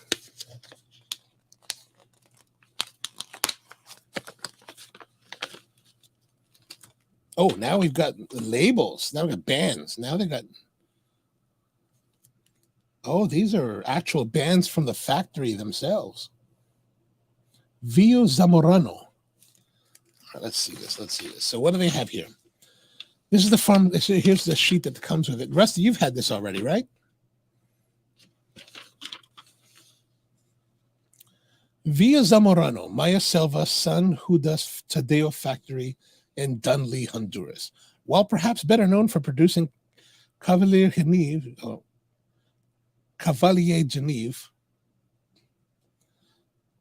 Geneva cigars, the San Judas Tadeo factory also produces some hidden gems for Maya Selva, especially with Via Zamorano. It was born from the know-how of the manufacturing manager of the Maya Selva factory. This cigar was created around a simplified fermentation process, a streamlined production method that respects the essential principles and gestures while getting consumers a hand-rolled cigar at machine-rolled prices. Huh. Machine-rolled prices. So $6 per one for a machine-rolled cigar? Launched in 1995 in France, Flor de Selva has continued to grow and expand based on tradition and respect for the land and the process. All right, so we've got 4 cigars of 4 different sizes. And 1, 2, 3, 4. However, the problem is that they're not identified on the cellos.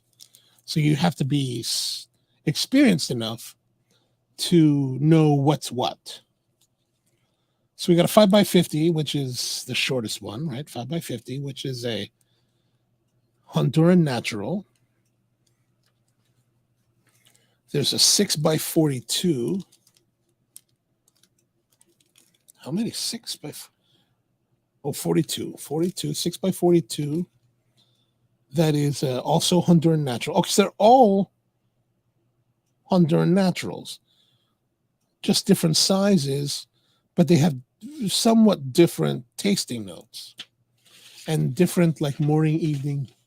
So I'm presuming that these are the same blends, just different sizes. I'm not sure. Oh, actually, we did the cutting, but that was earlier before you joined us. That's right here. But we did do a more formal cutting this time. All right, so I'm going to get into these Via Zamorano this week, maybe tomorrow. Yeah, the February box is not labeling the cigars again. They do have bands, like factory bands, that say Via Zamorano. But and you just got to know the sizes so you can tell which is which. The Boveda getting a little bit crunchy, but still okay. I mean, overall, I'm enjoying these farm rolled packs. I think they're interesting. It's interesting and I like having the ability to try different stuff without having to think about it.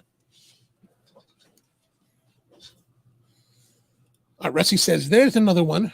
There's a new sandwich shop near me that if you order a hoagie, they will not cut in half unless you request it. Oh, so are we upset about the...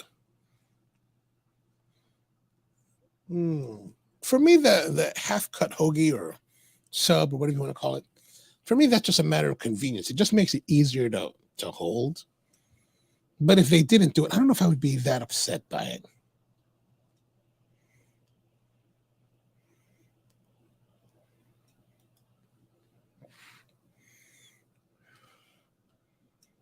Rusty says, I did not get mine yet, but the cigars actually labeled 1 to 4. Which one did you... I thought the January ones were labeled. Because there was one month where they had those ugly farm rolled bands, and then they had numbers on them. Not on the bands, but somewhere on the cello. And then the next month they went back to naked cigars that had those those long stickers that had like edition limitada number 1 or whatever, the 1, 2, 3, 4. In my experience, in my recollection, this is the only one so far that does not have numbered. Because I'm pretty sure I smoked all the Januaries.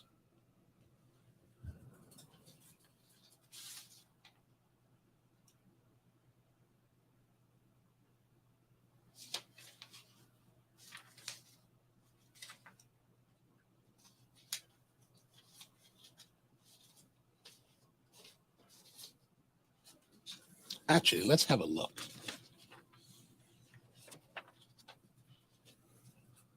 Oh. Maybe.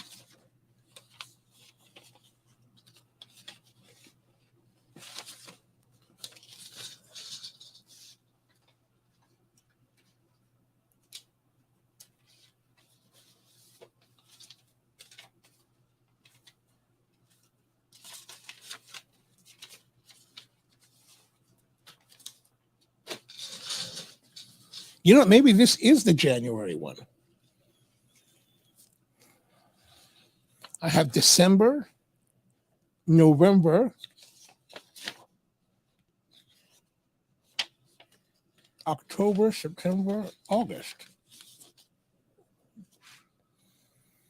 Maybe this is January's. Maybe when you get a chance, which one, when you got the January one, Rusty, what was the farm that it was from? This is the Via Zamorano from Maya Selva and Dunlea. Maybe have a look at that and let me know what you find. Because I don't have a... Oh yeah. This is... Oh, I think we were talking the same thing because now we're only in February. So I don't normally get them until later, I think.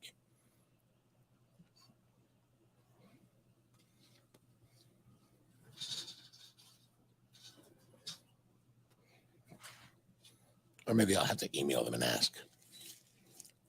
Yes, the Wegmans hoagie. Oh, those are whole, aren't they? I like the one, and I haven't had it in a number of years. I like the Italian cold cut one that has the name of a person. It's some person's name. I like that one a lot.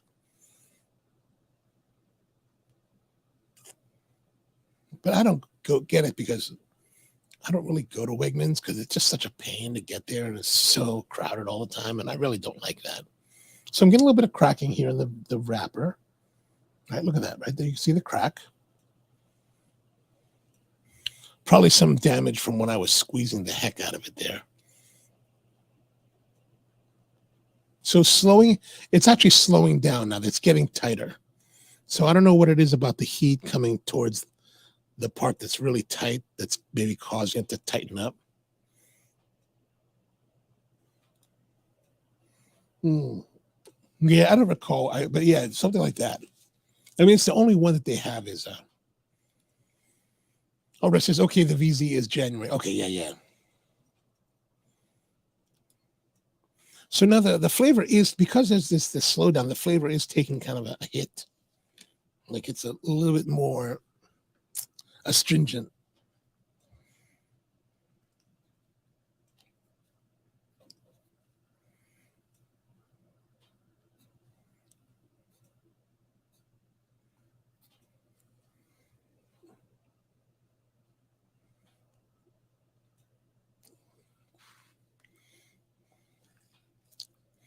I guess we're saying that we're getting to the last third.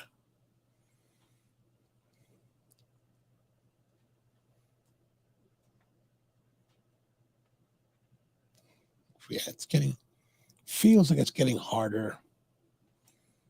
I'm going to try to assist it with some poking. See if we can get some channel open up. I can feel actually there's some looseness in it that I think I'm falling into the parts where I had already poked earlier tonight.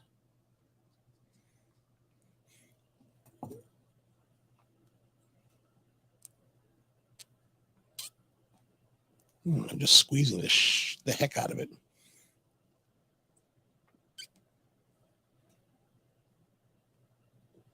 To try to get it to open up. It's not.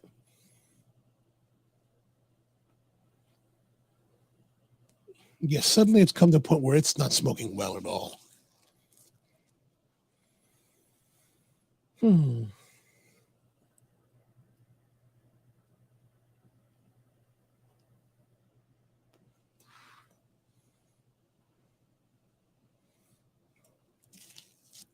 And I think, right now it took a turn, and I'm just not really finding it. I'm starting to lose the enjoyment of it.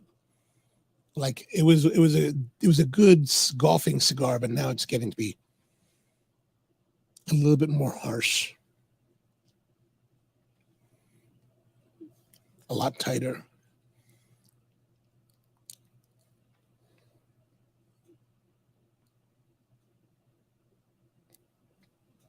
Like I'm biting it really hard. Like kind of like trying to make it like a box press to try to get more.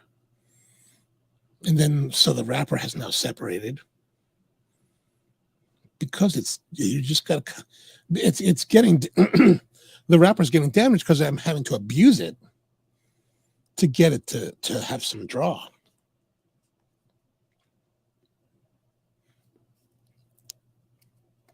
That's just terrible.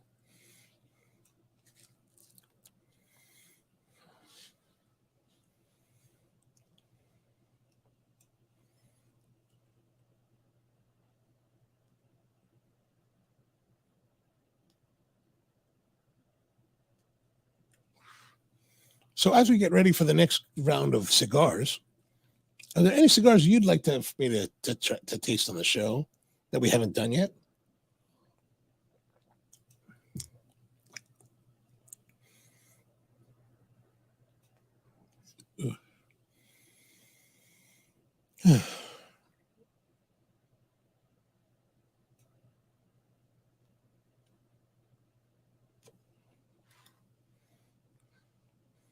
I know, but we at least run it as far as we can. I don't know if I want to put a did not finish on a cigar for the show yet. I mean, maybe it should. Maybe we should.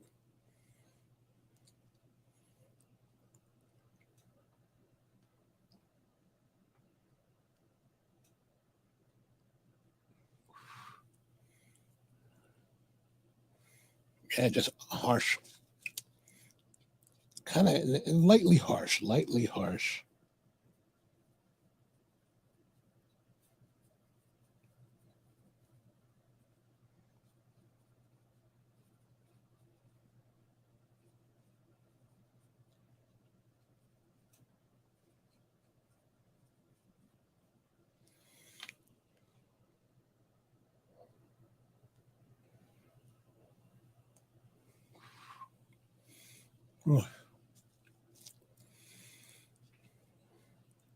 We're going to try to hold out for the next 20 minutes until the 10 o'clock hour. Just, yeah, definitely it's taken a nosedive. Yeah, nosedive.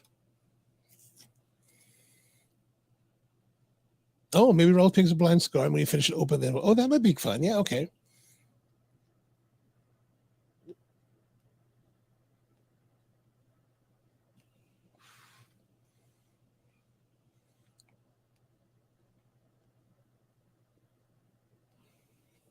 I'll talk to him about that.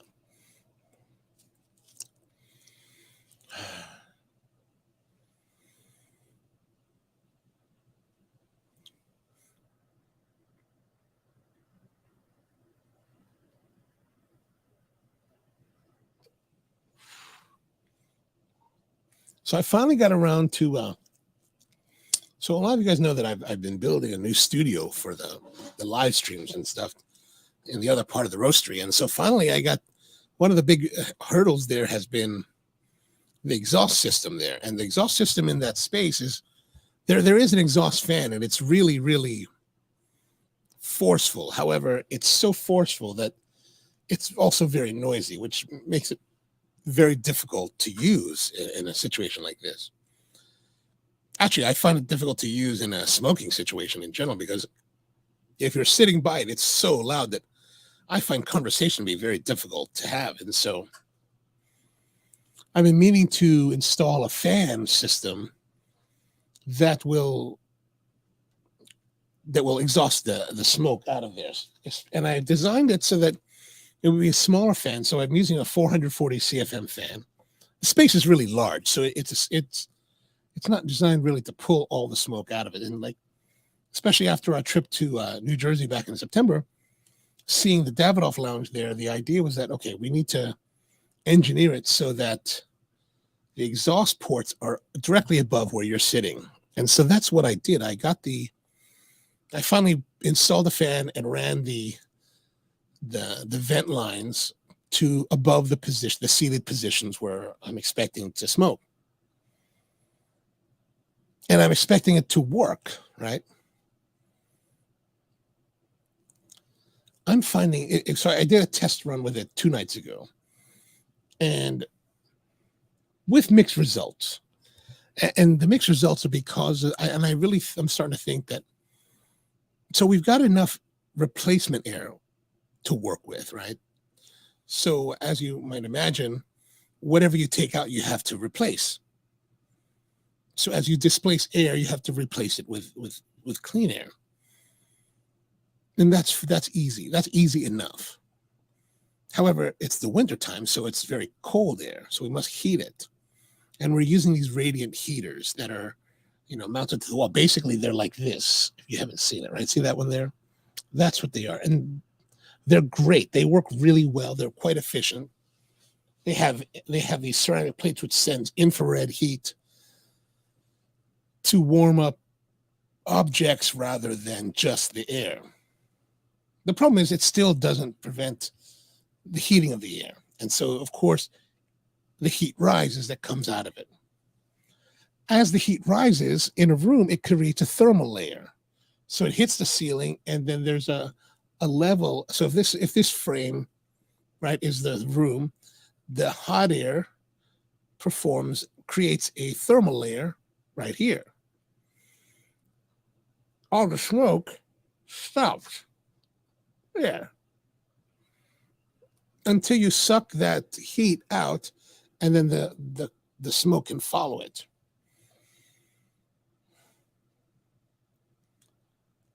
So, like in the Davidoff Lounge and other really well-designed lounges, the air that they're replacing with is preconditioned. So it's heated or cooled, depending on the time of year, to the desired temperature. So as you're pumping it in, as you're pulling the air out, that air is already at temperature. And it just seems to work better. Like, even though I have it directly above, it doesn't have the great suction. Like, you can actually see it even better, because like you'll see it come up and then suddenly it'll hit the thermal layer and then disperse at that level.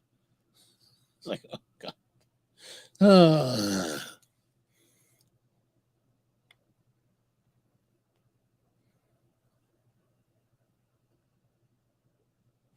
So I think really the only way to really combat that for truly effective conditioning of a smoking area is that you have to input the whatever the displacement air is, the replacement air has to already be heated. It already has to be at whatever condition it needs to be. And I think it has to be equal to the temperature of the room.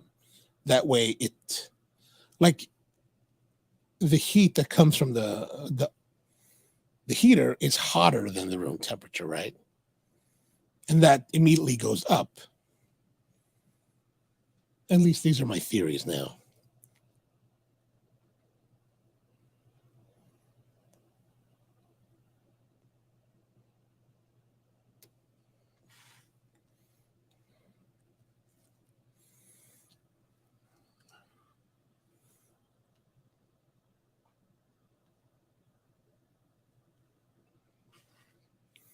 Yeah, it's very difficult. This whole idea of trying to balance out the thermodynamics for a smoking room has been quite a challenge. Like, sometimes I wonder, like at the Davidoff store in Towson seems to do a fairly decent job of extracting the air overall. And I think part of that's because they have it kind of at the seated height, their vent. Even though it is at the far end of the room, I'm presuming that part of it works decently because the thermal layer stays up in the top of the ceiling. The vent is below it, so it actually vents it. It sucks it right at that level. I wonder if maybe we should try that. If we bring the exhaust down below the thermal layer so that it kind of trunks down, so that it kind of pokes right at the thermal layer, maybe then that'll hold the heat above it. I don't know. That's some thoughts.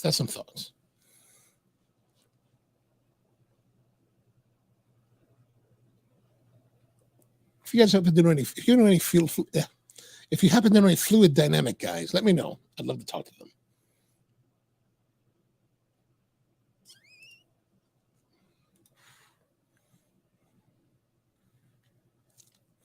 Ryan says ceiling fans to circulate air and push the thermal layer down. Well, the problem is, I think, is like what we see at Buds, is that it also pushes the smoke down and recirculates the smoke, right?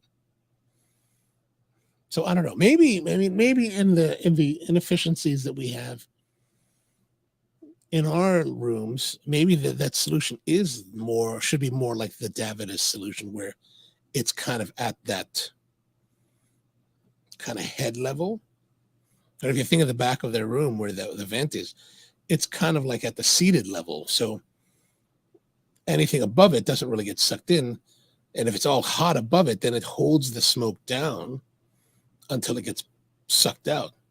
The only problem is that because it sucks across the room. Well, as you know, Brian, if you sit at the first chair right by the door, that's pretty good. But if you sit downwind, oh man, it's misery down there. It's misery. And that's the problem with that. It pulls it across, which is great because it takes it without bothering the thermal layer, but it also blows across everyone else.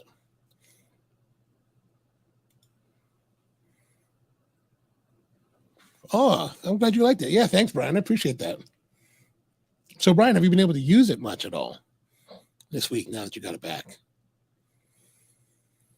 Yeah, the mug was a fun one to have. That was a good That was a good mug.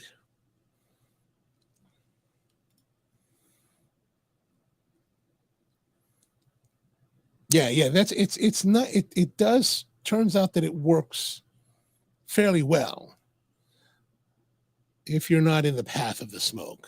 That's the only downside about that I think is that it just kind of.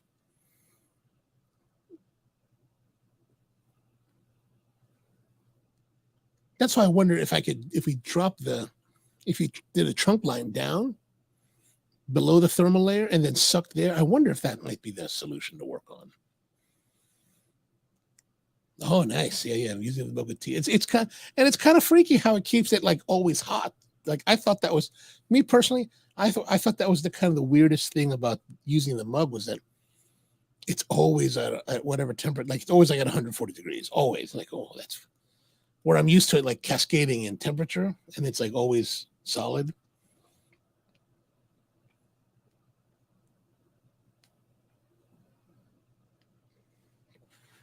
So, what kind of tea do you prefer with it, Brian? Like, do you have a preference of teas? I'm still trying to find nice teas. One of my favorite teas ever was one that I found many years ago when I was still living in Honolulu. There's a ceramic company called Wedgwood. They make porcelain, and Wedgwood had this line of teas for a while. They might still make it, but back in the '90s, I got this pack of not a pack, but one of their tins of tea. Their Earl Grey, and I thought their Earl Grey was really delicious.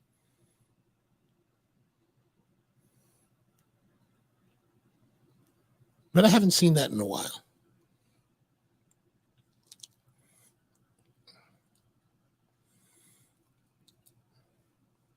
I think tomorrow we're going to do the Devinus thing again on Friday night. I'm thinking about going to do down there again. I think it'd be kind of nice. Last week we were there. Brian and I were there with some friends, and our friend Jean Max wanted to go and had some interesting discussions. One guy who was very much a Trump guy, and had a very strong opinions about his beliefs and why he was right and everyone else was wrong, but couldn't quite articulate why he was right and everyone was wrong. I thought that was very curious. I was like, that's very interesting.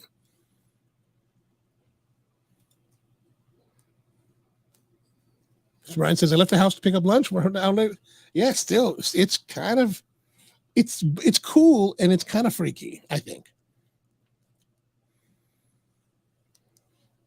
I presume you left it on the stand for that. Like that stand works pretty well. Like it just keep going.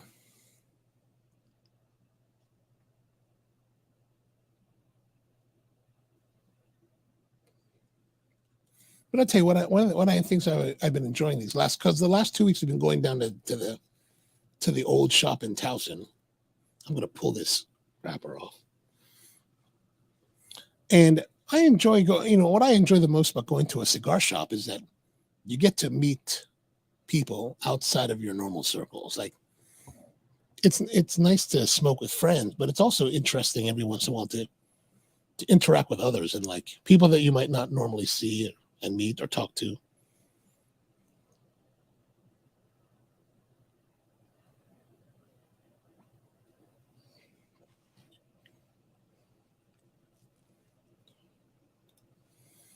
Oh, just sitting on the desk. Okay, good. Yeah, the battery's supposed to last like 80 minutes. So I think it's a nicely done product.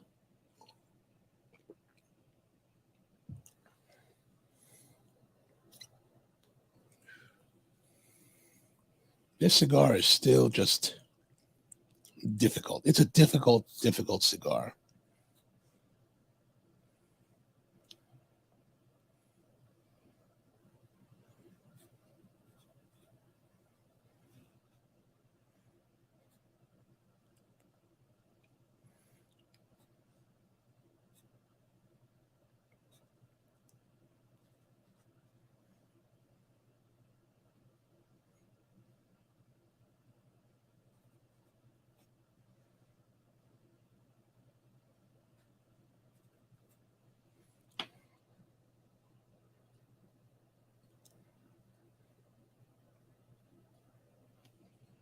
Okay, now that we're smoking it, right? Here's an interesting thing. As you can see here, you can see where the damage is on the wrapper. This is where I've really been pressing super hard throughout the evening. Now that the burn has reached there, at this just last puff, suddenly it's starting to open up. The draw is getting nicer.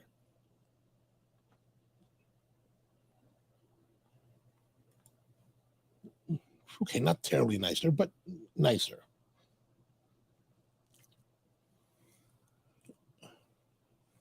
Still not so pleasant. Still not so pleasant.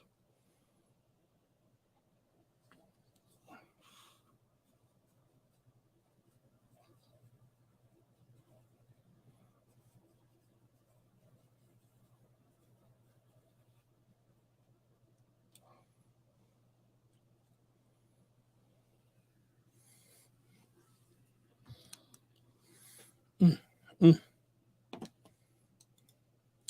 And Brian says this Oliva V is it Oliva V or Oliva O? I'm presuming Oliva V that this is just the O is just a Siri issue. Destined for the yard. That sucks. That sucks. Yeah, it sounds like you're having about as much luck as I'm having tonight.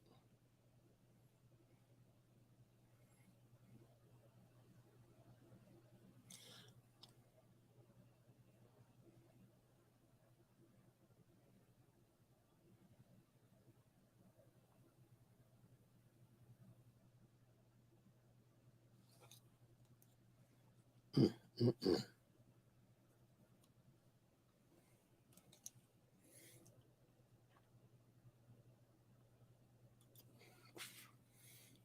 This cigar, the Just Soon Kral FTDA, has just been difficult.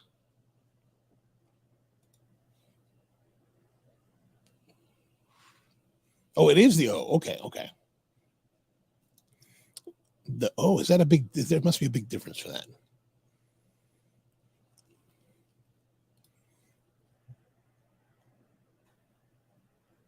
So let's have a look at what other people had to say about this cigar, because I'm curious to see. Let's look at developing palates. Let's look at their overall. What are they saying? First third, toasted cedar, rich earth. The wrapper, marble dark brown, raised veins, silky texture, light Maduro, blah, blah, blah, blah, blah. Let's go to the end here. We're almost at the end. Burn was solid, fairly even, producing the waves, fairly wavy. So hopefully that means that this is just an anomaly. Here, draw was perfect with just the right amount of resistance, very good. Open spectrum. Oh, this way is open. Oh man, that's definitely not what I'm having. So here they're saying good, very good, good, average. Very good, very good. Oh, what is their point? What is their scoring system?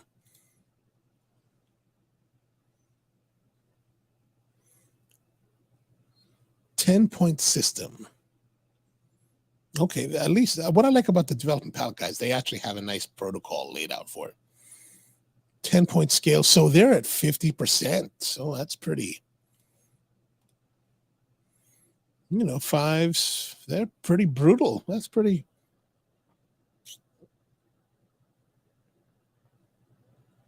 But that makes sense. I mean, look at what they're saying. Good, average, a couple very good, subpar. Right here, overall, subpar. What's Seth give? 5.13. Okay, he's the lowest. Okay. How about these guys? Phil Catman Cone. What's the Catman have to say? Yes, FDA, exactly.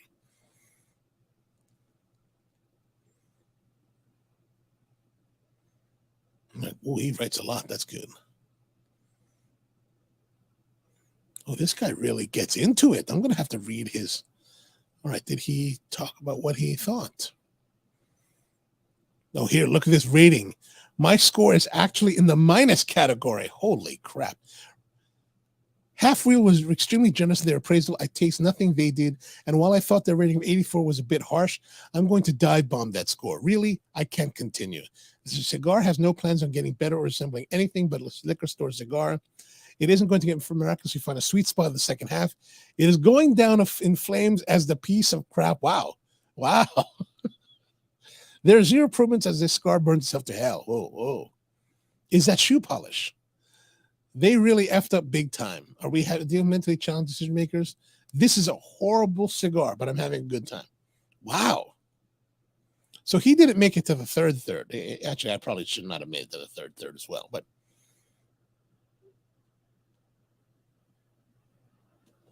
wow, this guy is just ripping on it. That's very harsh. But I can't say that it's not. I can't say that my experience is any better. All right, let's see. Cigar Lovers Magazine. It's not telling us anything. Okay, let's see. Half Wheel. So the last guy just kind of told us what Half Wheel is going to tell us.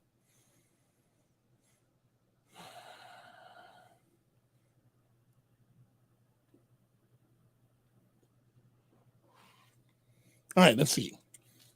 For as much force and fury that the name of the JSK FDFTDA carries, the cigar itself falls a bit short in comparison. The start of the cigar isn't the best I've had, and in some cases can be a bit off-putting, needing the entire first third to right the ship. The second third is where I find pretty much all the best that the blend has to offer, so enjoy it as the final third generally sees it can come undone with each puff, leading to a finish that generally didn't leave me excited to light up another one.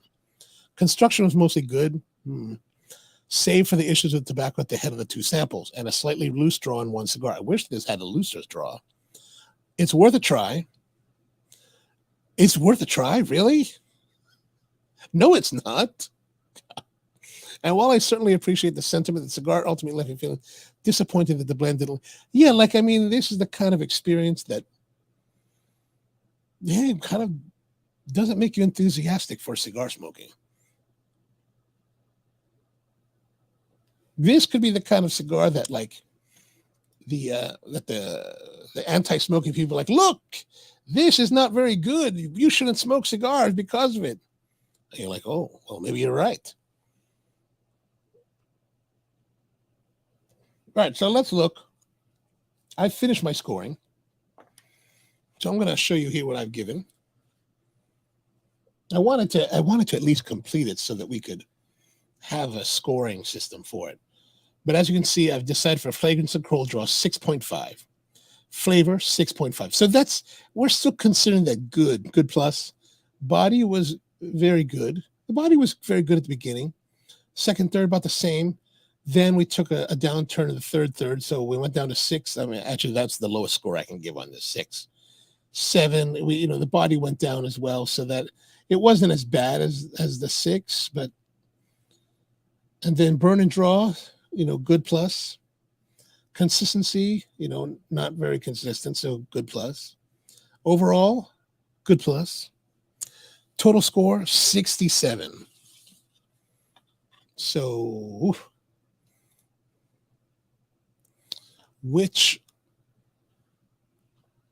that's an even 67. And that is the Just Some Kral.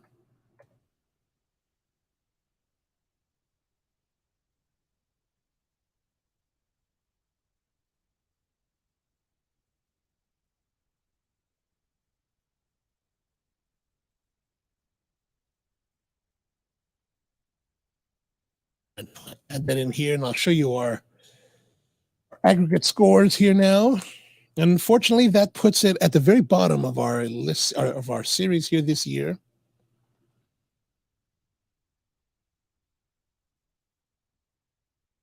As you can see here, 67 is the lowest score we've given. And still at the very top is the 82.25 from the LCA 21 Reserve Vintage.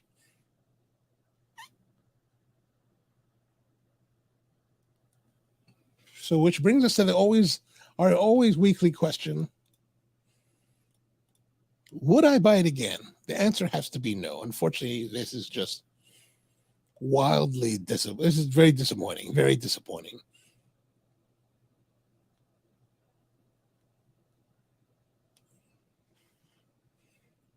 Just a lot of problems with the construction, the tightness, the burn. Actually, the burn was fine. Difficult for the draw. Just a lot of difficulties. And the flavor, not terribly exciting. The first two thirds, not bad. A decent golfing cigar. But beyond that, nothing really. Then finally we got to the third, and it just kind of nosedived even more. It just kind of burnt out. Like, just some Kral's got a strong name, but man, the output is just not very.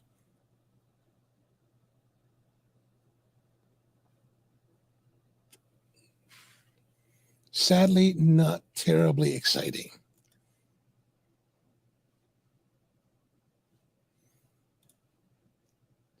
I wish I could tell you it was awesome, but can't do that. Sorry.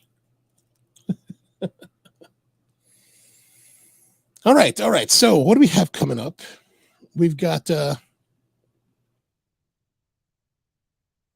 have one more week left in our pre-scheduled cigars. So next week we've got the Dapper La Madrina Toro, and sometime between this now and next week's show, I'm going to get more cigars and get us a new schedule coming up. This is an example of buying the second one and trying again. Yeah, but do you really want? Like, this is the kind of thing where, like, okay, so I hear what you're saying, and I certainly appreciate that thought. However, if we go back to look at like these guys developing palates, I mean, good, very good, good, average, subpar, very average.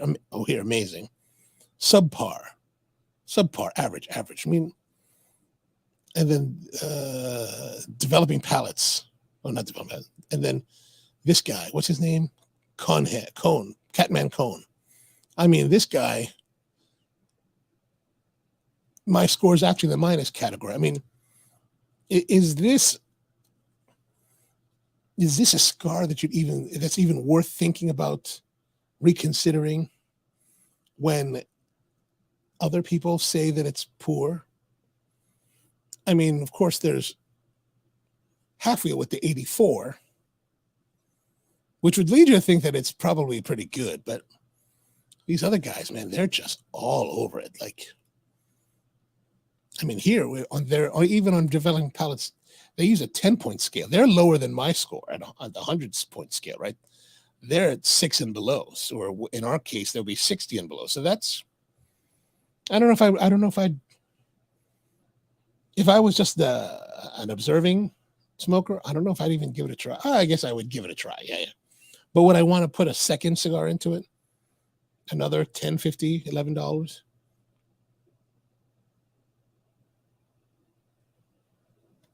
Especially when there's other cigars that will perform at that price point.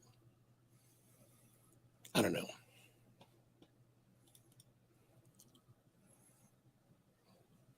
Yeah, better just to try something else. Yeah, you know. All right, I don't even know why I'm still holding this. But that's it. We're gonna get out of here. Thank you very much for tuning in. I appreciate you spending time with me again here on another Thursday night. We'll be back again next week, Thursday, as always, to do more coffee and cigars here on the live stream, 8 o'clock Eastern time, as always. Good seeing all of you guys. If you got time, let's get together for a smoke tomorrow. We'll be probably going to the Davidas in Towson. So come on down if you got the chance.